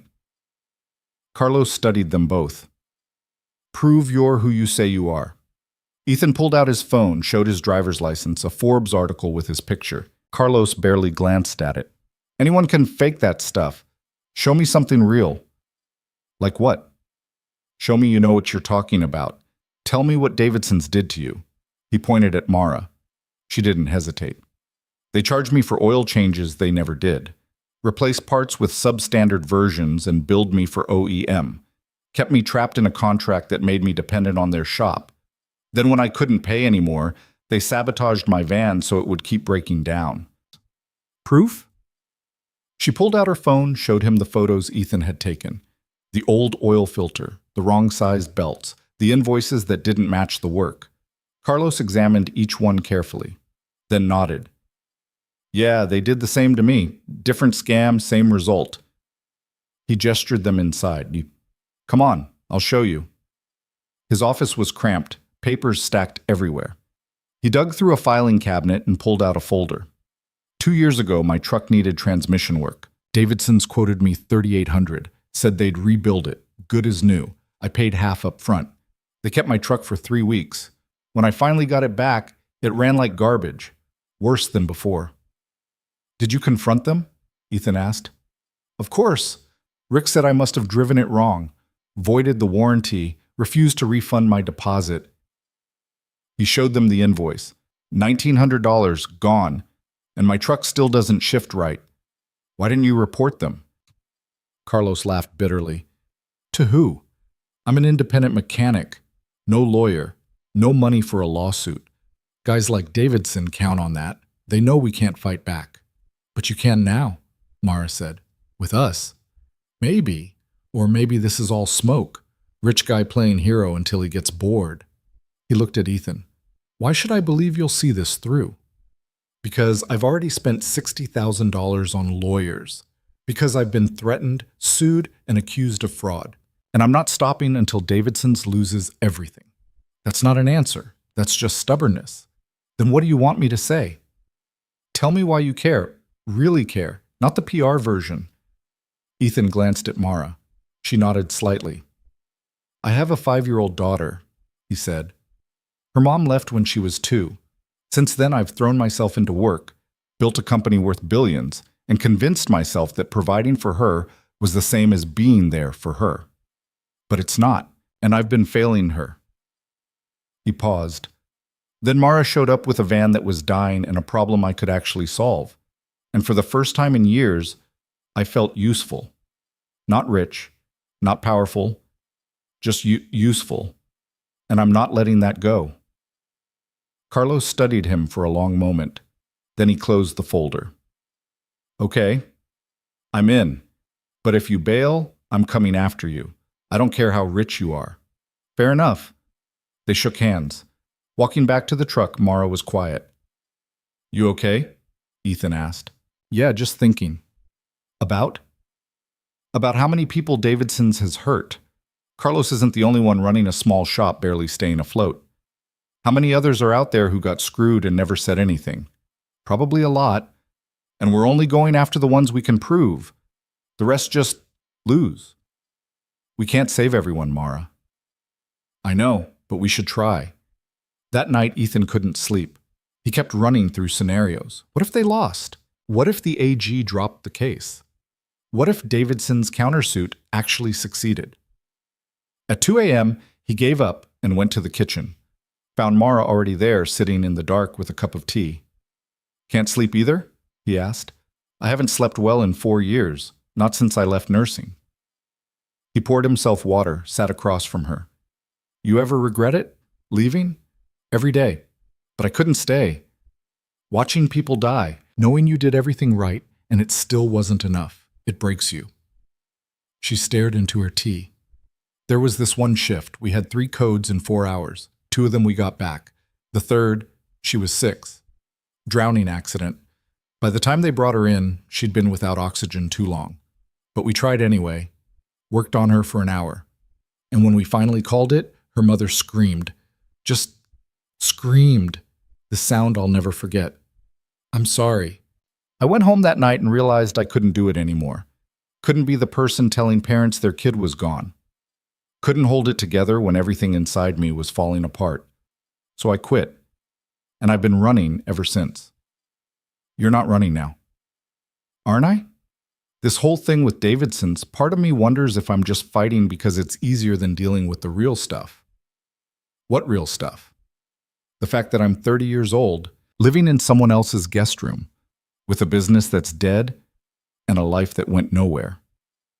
Iti altipuan masikin. She looked at him. You think I'm brave? I'm not. I'm just too stubborn to quit. Stubborn and brave look the same from the outside. Maybe, or maybe I'm just good at faking it. Ethan leaned forward. You want to know what I see when I look at you? I see someone who's been knocked down 100 times and gets up every single time. Someone who could have walked away from this fight, but didn't. Someone who's more worried about other people Davidson's hurt than about herself. That's not fake. That's real. Mara's eyes were bright. You barely know me. I know enough. Do you? Because I'm kind of a mess, Ethan. I'm broke, homeless, angry most of the time. I push people away because it's easier than letting them in. And I'm probably going to disappoint you eventually. Everyone disappoints everyone eventually. That's called being human. Yeah, well, I'm really good at it. Then we'll be really good at it together. She smiled despite herself. You're such a weirdo. I've been told that a lot lately. They sat in comfortable silence for a while. Then Mara spoke again. If we win this, and that's a big if, what happens after? What do you mean? I mean with us, this weird friendship or partnership or whatever it is. Does it just end? Why would it end? Because you'll go back to your life, running your company, being a billionaire, and I'll go back to mine. Whatever that looks like. Or maybe we just keep doing this, fighting for people who can't fight for themselves. That's not a business model.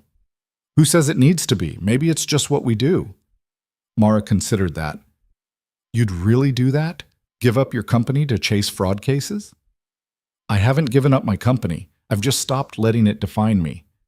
What defines you now? He thought about it. Sophie, this fight, you. The words hung between them. Mara looked away first. That's a lot of pressure, she said quietly. I don't mean it like that. I just mean you've changed things for the better. Have I? Or have I just dragged you into a mess? Both. But I needed the mess. She met his eyes again. You're really weird, you know that? You've mentioned it. The hearing was scheduled for the following week. All 14 complainants showed up at the AG's office in downtown Seattle. Ethan had rented a conference room nearby, and they gathered there first, a mix of people who'd never met but shared the same story. Carlos was there. Jennifer Park, the woman who'd been charged for brake work that never happened. A couple in their 60s who'd lost $3,000 to phantom repairs. A delivery driver like Mara who'd had 2 vans destroyed by Davidson's neglect. Rachel Kwan walked them through what to expect.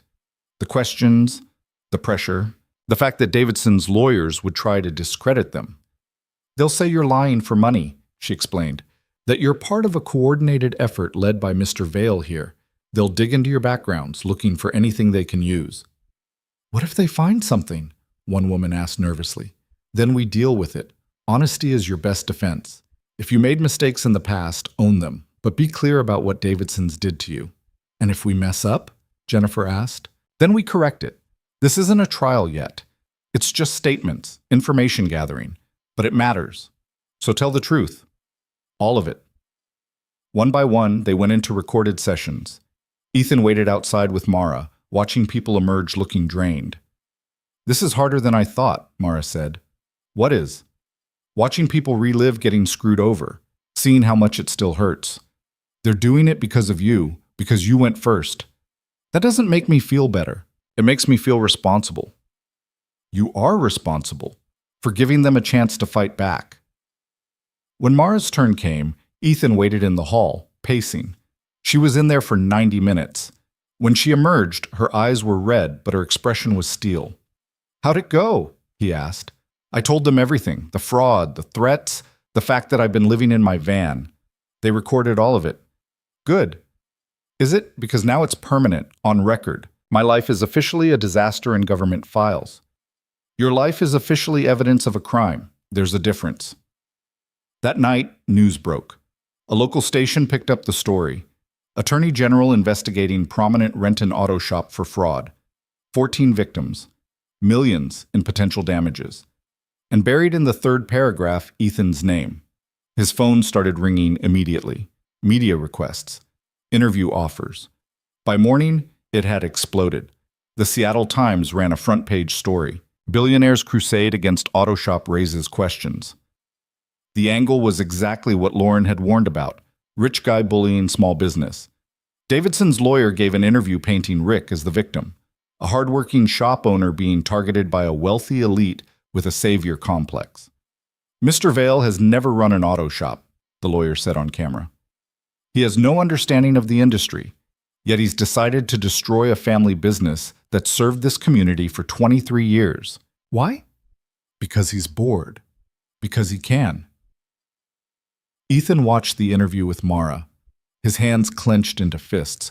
Breathe, she said. This is bullshit. It's strategy. They're playing to public sympathy. It's working. Look at the comments.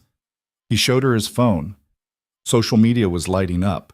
Half the people were calling Davidson's a fraud. The other half were calling Ethan a bully. One comment stood out.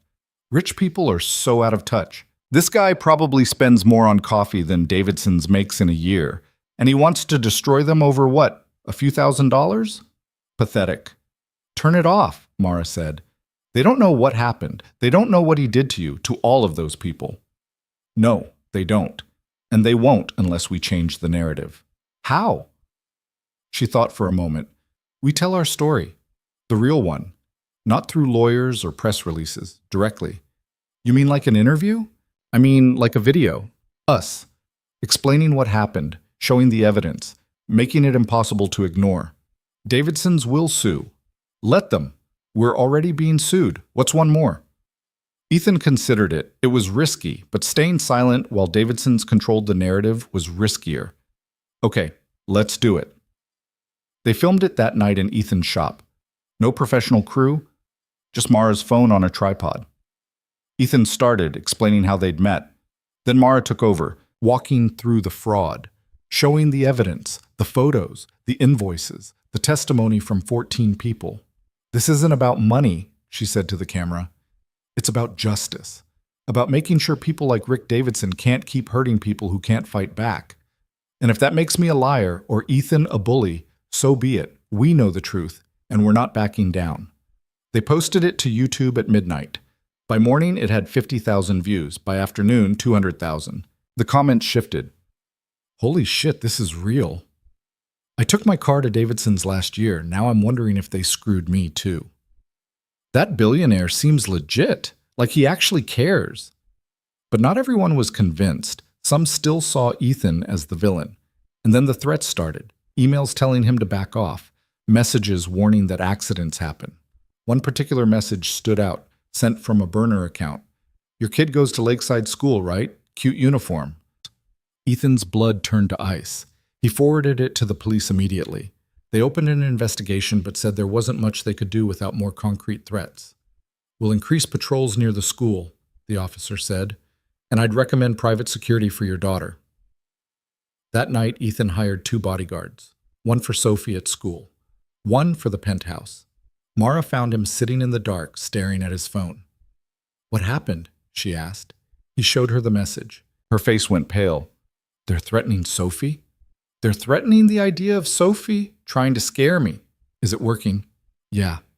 She sat beside him. "We can stop, right now, drop everything. I'll sign whatever release they want, pay whatever they're asking, just make this go away." "No." "Ethan, they're going after your daughter. They're bluffing. It's intimidation." "What if they're not? What if something happens to her because of this?"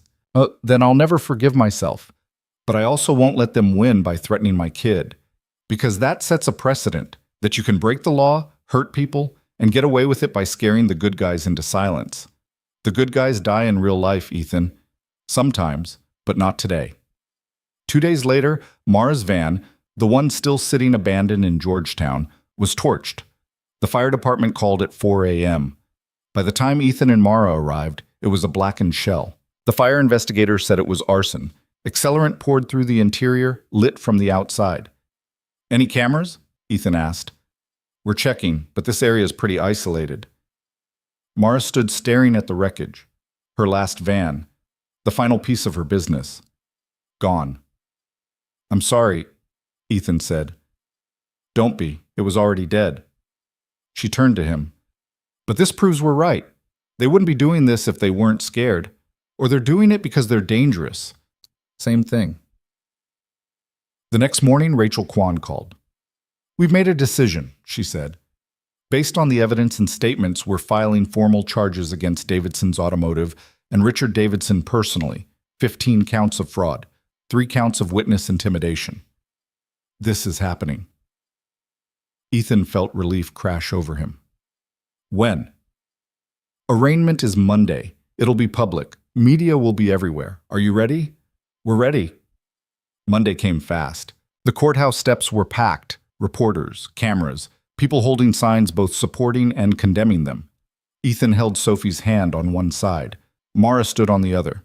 Rick Davidson arrived with his lawyer, looking confident. He saw Ethan and smiled. Not friendly, predatory. Inside, the judge read the charges. Davidson pled not guilty. Bail was set at $50,000. He posted it immediately and walked out. On the courthouse steps, his lawyer gave a statement. "My client is innocent. These charges are politically motivated, driven by a billionaire with unlimited resources and a personal vendetta. We will fight this, and we will win." Then it was their turn. Rachel Kwan spoke first, outlining the evidence. Then she stepped aside and let Mara speak. "For 2 years I trusted Davidson's with my business," Mara said. Her voice was steady, clear. "I paid them thousands of dollars. And in return they lied to me, cheated me, destroyed my livelihood. This isn't about revenge. It's about accountability. And I won't stop fighting until justice is served." The crowd erupted, some cheering, some booing. Cameras flashed. Questions were shouted. Ethan put his arm around Mara's shoulders and guided her through the chaos. Sophie clung to his other hand, wide-eyed. In the car, Mara let out a shaky breath. "That was terrifying. You were perfect. I felt like I was going to throw up." "You didn't. That's what matters." She looked at him. "What happens now?" "Now we wait. The trial could take months, maybe a year." "And in the meantime?" "In the meantime, we live. You find a new job. I spend time with Sophie. We figure out what normal looks like." "I don't think I remember normal." "Me neither. We'll figure it out together." That night, after Sophie was asleep, Ethan found Mara on the balcony. The city spread out below them, lights flickering in the darkness. "You should know something," she said without looking at him. "What?" "And I'm not staying after this is over. In the penthouse, I mean. I need to find my own place, stand on my own feet." "Okay." "Really? Just okay?" What did you want me to say? That I'd force you to stay? No, She paused. I thought you'd argue. Why would I argue? You're an adult. You get to make your own choices. Even if they're stupid? Especially then. She smiled despite herself. You're really something, you know that? I've been told. They stood in silence for a while. Then Mara spoke again. Whatever happens with the trial, I want you to know. You changed my life, for real. I was drowning, and you threw me a rope. You grabbed it, that's the hard part. Still, thank you. You're welcome. She turned to face him fully, and for a moment something passed between them. The kind of moment where everything could change with a single word or gesture.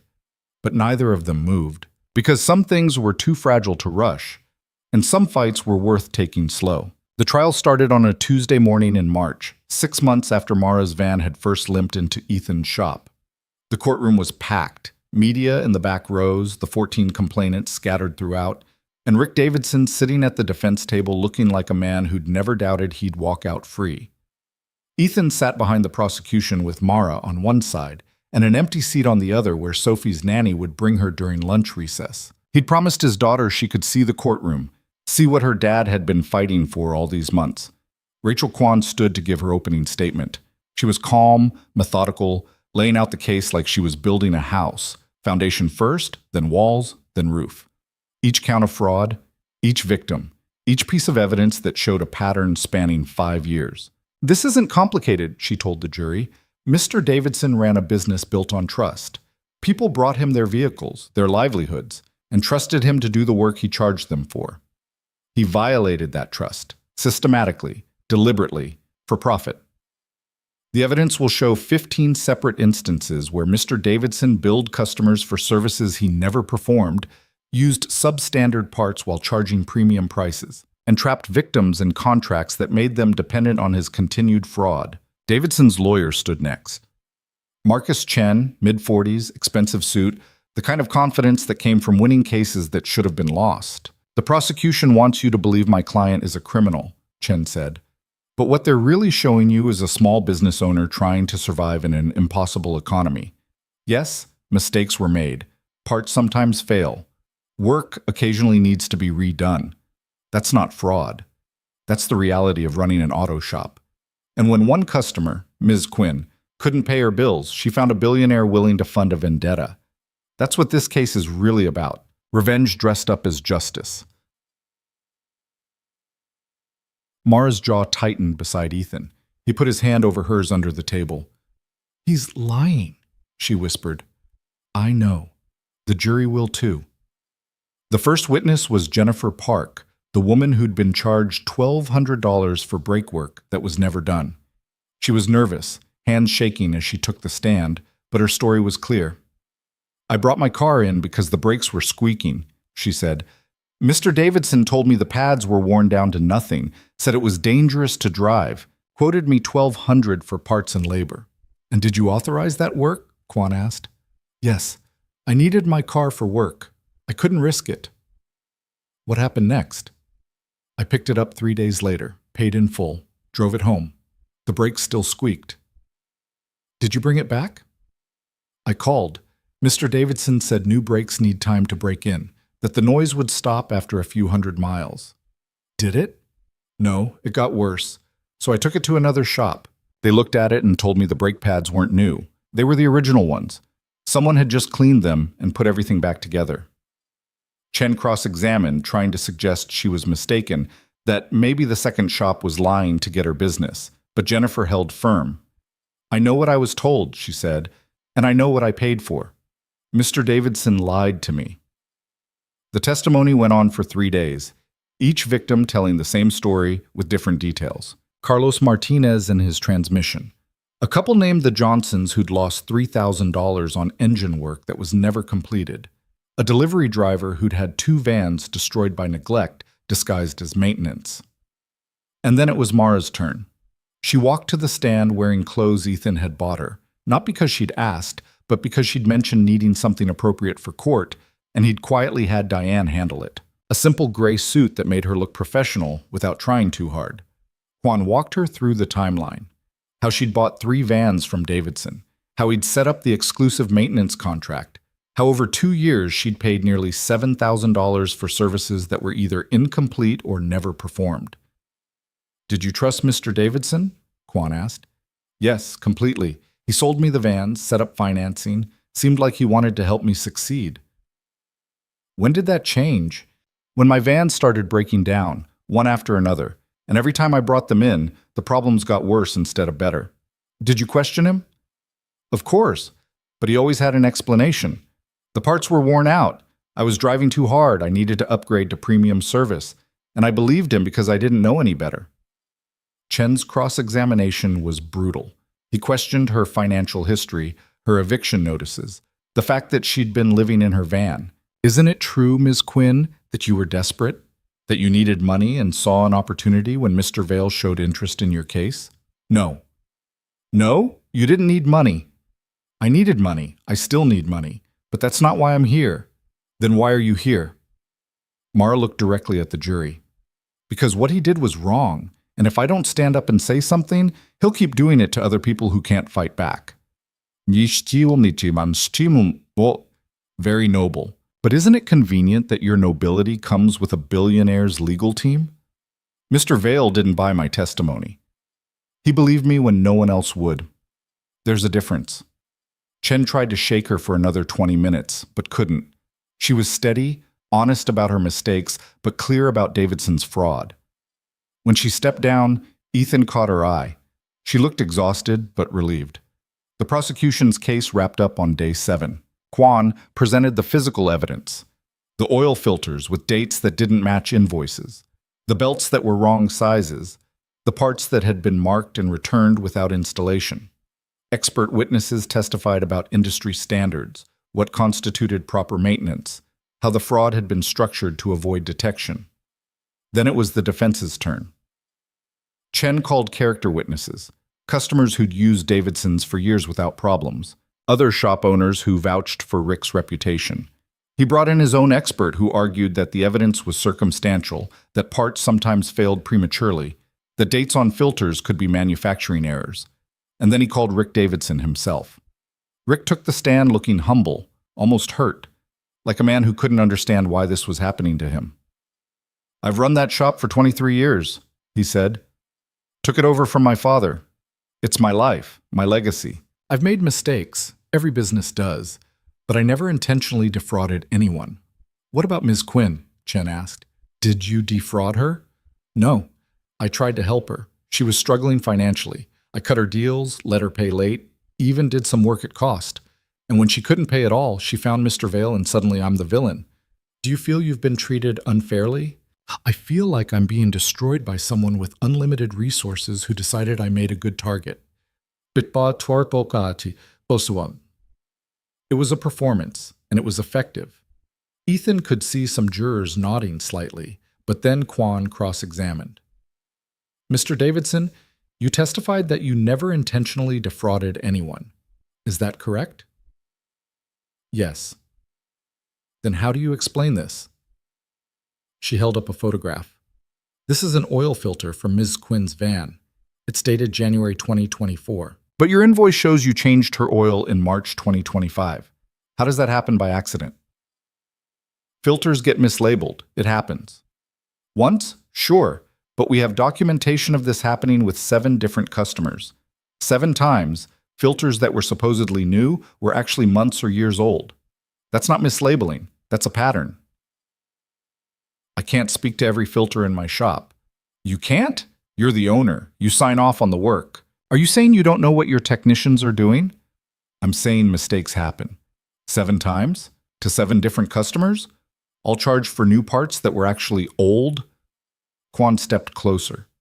"Mr. Davidson, isn't the truth that you intentionally used old parts, billed customers for new ones, and pocketed the difference?" "No." "Then explain the pattern." "I can't, but that doesn't make it fraud." "Actually, that's exactly what makes it fraud," Chen objected. The judge sustained, but the damage was done. Closing arguments came 2 days later. Chen painted Davidson as a victim of circumstance, a small business owner caught in the crosshairs of a wealthy man's ego. Quan painted him as a predator who'd built his business on lies. The defense wants you to believe this is about mistakes, Quan said. But look at the evidence: 15 victims, $32,000 in fraudulent charges, a pattern that spans 5 years. That's not mistakes. That's a business model. And it ends today. The jury deliberated for 6 hours. Ethan spent that time in a small conference room with Mara and the other complainants. They were quiet, each lost in their own thoughts about what a guilty verdict would mean, or what a not guilty verdict would cost. Sophie was there too, sitting in Ethan's lap, drawing pictures of the courthouse. She'd been remarkably patient through all of this, sensing somehow that it mattered. "Daddy, are you going to win?" she asked. "I don't know, Bug. But you're right. The bad man should lose. That's not always how it works." "Why not?" Ethan thought about how to explain that justice wasn't guaranteed, that being right didn't always mean winning, that the world was complicated and unfair. "Sometimes," he said carefully, "bad people are good at pretending to be good, and it takes a long time for everyone else to see the truth." "But you saw it." "Yeah, I did." "Then other people will too." He kissed the top of her head. "I hope so." At 4:47 p.m., the bailiff called them back. The jury had reached a verdict. The walk back to the courtroom felt like miles. Ethan held Mara's hand. Not romantic, just human. Two people who'd fought together waiting to see if it mattered. The jury foreman stood.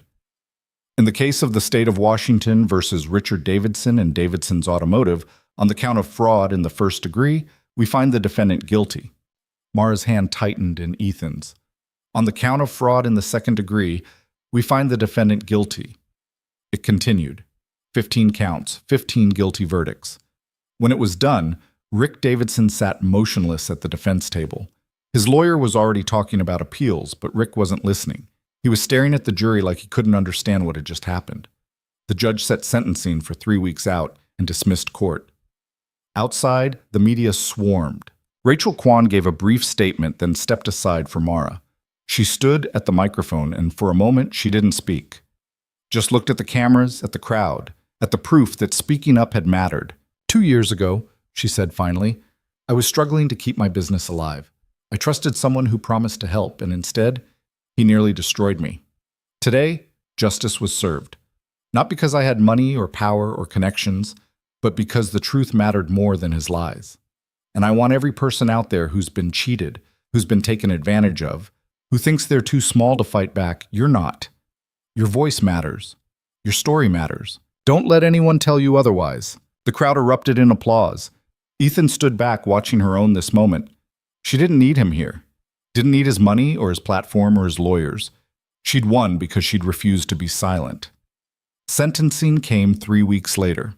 The judge gave Rick Davidson 4 years in prison and ordered him to pay full restitution, $32,000 split among the victims, plus fines and court costs.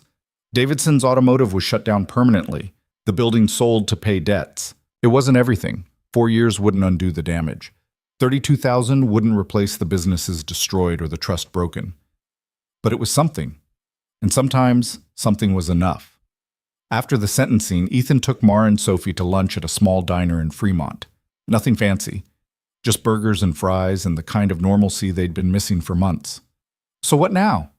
Mara asked, stealing a fry from Sophie's plate. Now you rebuild, Ethan said. With what? My vans are gone. My business is dead. Then start a new one. On what capital? Ethan pulled an envelope from his jacket and slid it across the table. What's this? Mara asked. Open it. Inside was a check. Not to her, to a business account he'd set up. Quinn Logistics LLC, $50,000. Ethan, I can't. It's not a gift, it's an investment. I'm putting in 50 grand, you're putting in the work. We split profits 60-40. You get the 60 because you're doing the actual labor. You're serious. Completely. But there's a condition. Of course there is. You hire fair, pay fair, treat people the way you wanted to be treated. Build something that matters. Mara stared at the check. This is insane. Probably, but we're good at insane. We? Yeah, we. I'm not going anywhere. She looked up at him. Why? The case is over. You won. You can go back to your life. This is my life now, fighting for people who need it, building things that matter. And I can't think of a better partner than someone who knows what it's like to lose everything and still get back up. Sophie raised her hand. Can I be a partner too? Absolutely, Mara said. You're in charge of morale. What's morale? Keeping everyone happy. I can do that. I'm very happy. She demonstrated by grinning with ketchup on her face. They laughed. The three of them, in a diner booth, planning a future that made no sense on paper but felt right in every way that mattered.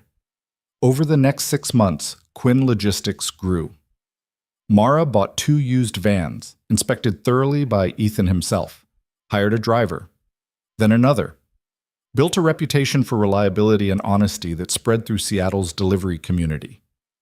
Ethan split his time between the shop and Vail Industries, finally finding a balance that didn't make him feel like he was failing at both. He made it to Sophie's recitals, her soccer games, her bedtime stories, and Mara moved into her own apartment, small, affordable. Hers. She'd tried to pay Ethan back for the months in his guest room, but he'd refused. You watched Sophie when I couldn't, made pancakes, reminded me what normal feels like.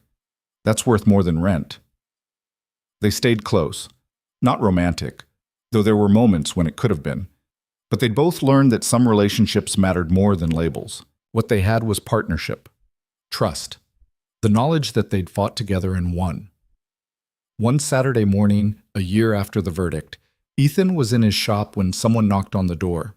He looked up to find an older woman standing there, nervous. Are you Ethan Vail? She asked. Yeah, can I help you? I saw the news about what you did with Davidson's. She twisted her hands. I think someone's doing the same thing to me. A shop in Kent. They've charged me $4,000 over 6 months, and my car still doesn't run right. I don't know what to do. Ethan set down his wrench. Come in. Tell me everything. She did. He documented it, called Mara. We've got another one, he said when she answered. Another fraud case? Yeah, different shop, same pattern. There was a pause, then Mara laughed. So we're doing this now? Chasing fraud cases? Looks like it. You in? Always. Let me make some calls. See if there are others. They found 7 more victims, built another case, filed another complaint. The shop owner settled within 2 months, refunded every dollar, closed quietly to avoid prosecution. Word spread. People started reaching out, mechanics, customers, anyone who'd been cheated and didn't know how to fight back. Ethan and Mara took the cases that mattered, the ones where victims couldn't afford lawyers but deserved justice anyway. They won some, lost others. But every fight mattered, because here's what Ethan had learned. Money didn't make you useful. Power didn't make you good. What mattered was showing up, fighting for people who couldn't fight for themselves, using whatever advantages you had, wealth, knowledge, stubbornness, to level a playing field that was never level to begin with. And Mara had learned something too, that asking for help wasn't weakness, that you could lose everything and still rebuild, that the people worth trusting were the ones who showed up at 3 a.m. and never asked what they'd get in return. On a clear winter morning 2 years after they'd met, Mara's fleet, now 6 vans, all running clean, rolled out for the day's deliveries. She stood in the parking lot of her warehouse space, watching them go, feeling something she hadn't felt in years. Pride. Real, earned pride. Ethan pulled up in his truck with Sophie in the passenger seat. Morning, he called. Morning. What are you two doing here? Sophie wanted to see the vans. She's been talking about them all week. Sophie climbed out, ran over. Mara, did you see? All the vans match now. I did. Pretty cool, right? Can I drive one when I'm older? Absolutely. You've got a job here anytime you want it. Ethan walked over, hands in his pockets. How's it feel? Surreal. 2 years ago, I was sleeping in a parking lot. Now I've got a warehouse, 6 vans, 4 employees. It doesn't seem real. It's real. You built it. We built it. No, I wrote a check. You did everything else. Mara smiled. You're selling yourself short. Again. It's a habit. They stood watching the vans disappear into Seattle traffic. Sophie ran around the parking lot making engine noises. "I've been thinking," Mara said. About? About expanding. There's demand for what we do, honest logistics, fair prices, treating drivers like humans. Sounds good. What do you need? More capital, maybe another 50 grand to buy 2 more vans, hire another driver. Done. Just like that? Just like that, but same deal. Investment, not charity. 60-40 split. You know, at this rate, you're going to end up owning a logistics company. Good. I always wanted to be a delivery driver. She laughed. You're ridiculous. I've been told. Sophie ran back over. Daddy, can we get lunch? I'm hungry. Already? We just had breakfast. I'm a growing kid. Growing kids need food. Mara knelt down. You know what? I'm hungry too. Want to get pizza? Yes, can we, Daddy? Ethan looked at the two of them, his daughter and the woman who'd changed everything, and felt something settle in his chest. Contentment, maybe, or purpose, or just the knowledge that he was exactly where he needed to be. Yeah, he said. Let's get pizza. They piled into his truck, Sophie in the middle, Mara by the window, and drove through Seattle toward a pizza place that Sophie swore made the best pepperoni in the entire world. And Ethan thought about how a year ago he'd been alone in a shop at 3 a.m., fixing a transmission for a stranger because he didn't know what else to do with his life. Now he had a daughter who laughed more, a business partner who challenged him, a purpose that went beyond profit margins and stock prices. He hadn't saved Mara. If anything, she'd saved him, reminded him that money was just a tool, that power meant nothing without purpose, that the only wealth that mattered was the kind you built with your hands and gave away freely. At the pizza place, they squeezed into a booth. Sophie ordered pepperoni. Mara got vegetarian. Ethan went with whatever special was on the board. To new beginnings, Mara said, raising her water glass. To second chances, Ethan added. To pizza. Sophie contributed. They clinked glasses. And in that moment, surrounded by the noise of a crowded restaurant and the warmth of people who mattered, Ethan understood something fundamental. Success wasn't measured in billions or buildings or how many people knew your name. It was measured in moments like this. Pizza with people you loved, problems you could solve. The knowledge that tomorrow you'd wake up and fight for someone who needed it. That was enough. More than enough. It was everything. Because in the end, the richest people weren't the ones with the most money. They were the ones who knew what to do with it, who used their advantages to lift others instead of building walls, who understood that true power came from showing up when someone needed help and never asking what you'd get in return. Ethan had spent years building an empire, but it took a woman with a broken van and more courage than capital to teach him what empires were for. Not isolation, connection, not accumulation, distribution, not power over people, power used for people. The pizza arrived. Sophie dove in immediately, getting sauce everywhere. Mara helped her wipe her face while simultaneously stealing a slice, and Ethan sat back, watching them, thinking about the road ahead. More cases to fight, more people to help, more late nights and early mornings and battles that wouldn't always end in victory. But he wouldn't be alone. He had Sophie. He had Mara. He had a purpose that made getting out of bed feel less like obligation and more like opportunity. That was worth more than any amount of money. That was the kind of wealth you couldn't buy. You could only build it. One connection at a time, one fight at a time, one moment of showing up when it would have been easier to walk away. 6 months later, on a rainy Seattle morning that reminded Ethan of the night they'd met, Mara called him. You need to come to the warehouse, she said. What's wrong? Nothing. Just come.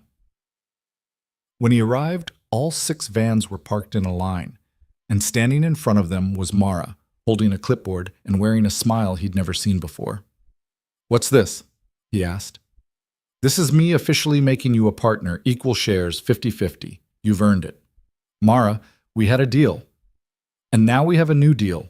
You don't get to hide behind your money anymore. You're in this, really in this. So it's 50-50 or I'm shutting down and starting over without you.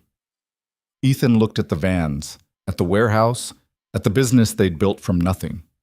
"That's extortion," he said. "Yeah, is it working?" He laughed. "Yeah, it's working." She handed him the clipboard. Partnership agreement, already signed by her, waiting for his signature. He signed it without reading the details. Because some things didn't need fine print. Some things were built on trust. And trust, he'd learned, was the only currency that really mattered. They shook hands. Partners. Equals. Two people who'd started in the wreckage and built something that mattered. "So what now?" Ethan asked. "Now we work. We grow. We help people. Same as always." "Sounds good to me."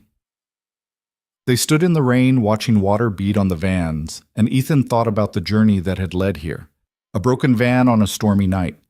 A woman who refused to quit. A fight for justice that became something bigger than either of them expected. He'd entered this trying to save someone. Trying to feel useful. Trying to prove that money could buy meaning. He'd been wrong about all of it. You couldn't save people. You could only stand beside them while they saved themselves. You couldn't buy meaning. You had to build it through choices and actions and showing up when it mattered. And money? Money was just a tool. Powerful, yes, but meaningless without the courage to use it for something beyond yourself. That's what Mara had taught him. And in teaching him, she'd changed everything, not just his life, but the way he saw the world, the way he moved through it, the way he measured what mattered. Success wasn't a number in a bank account. It was a 5-year-old laughing at breakfast. A partner who challenged you to be better. A business built on honesty in an industry that rewarded lies. It was choosing to fight when walking away would have been easier. It was showing up at 3 a.m. for a stranger and discovering they weren't a stranger at all.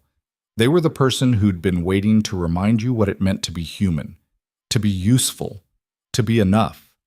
And together, one broken van at a time, they were rebuilding more than businesses.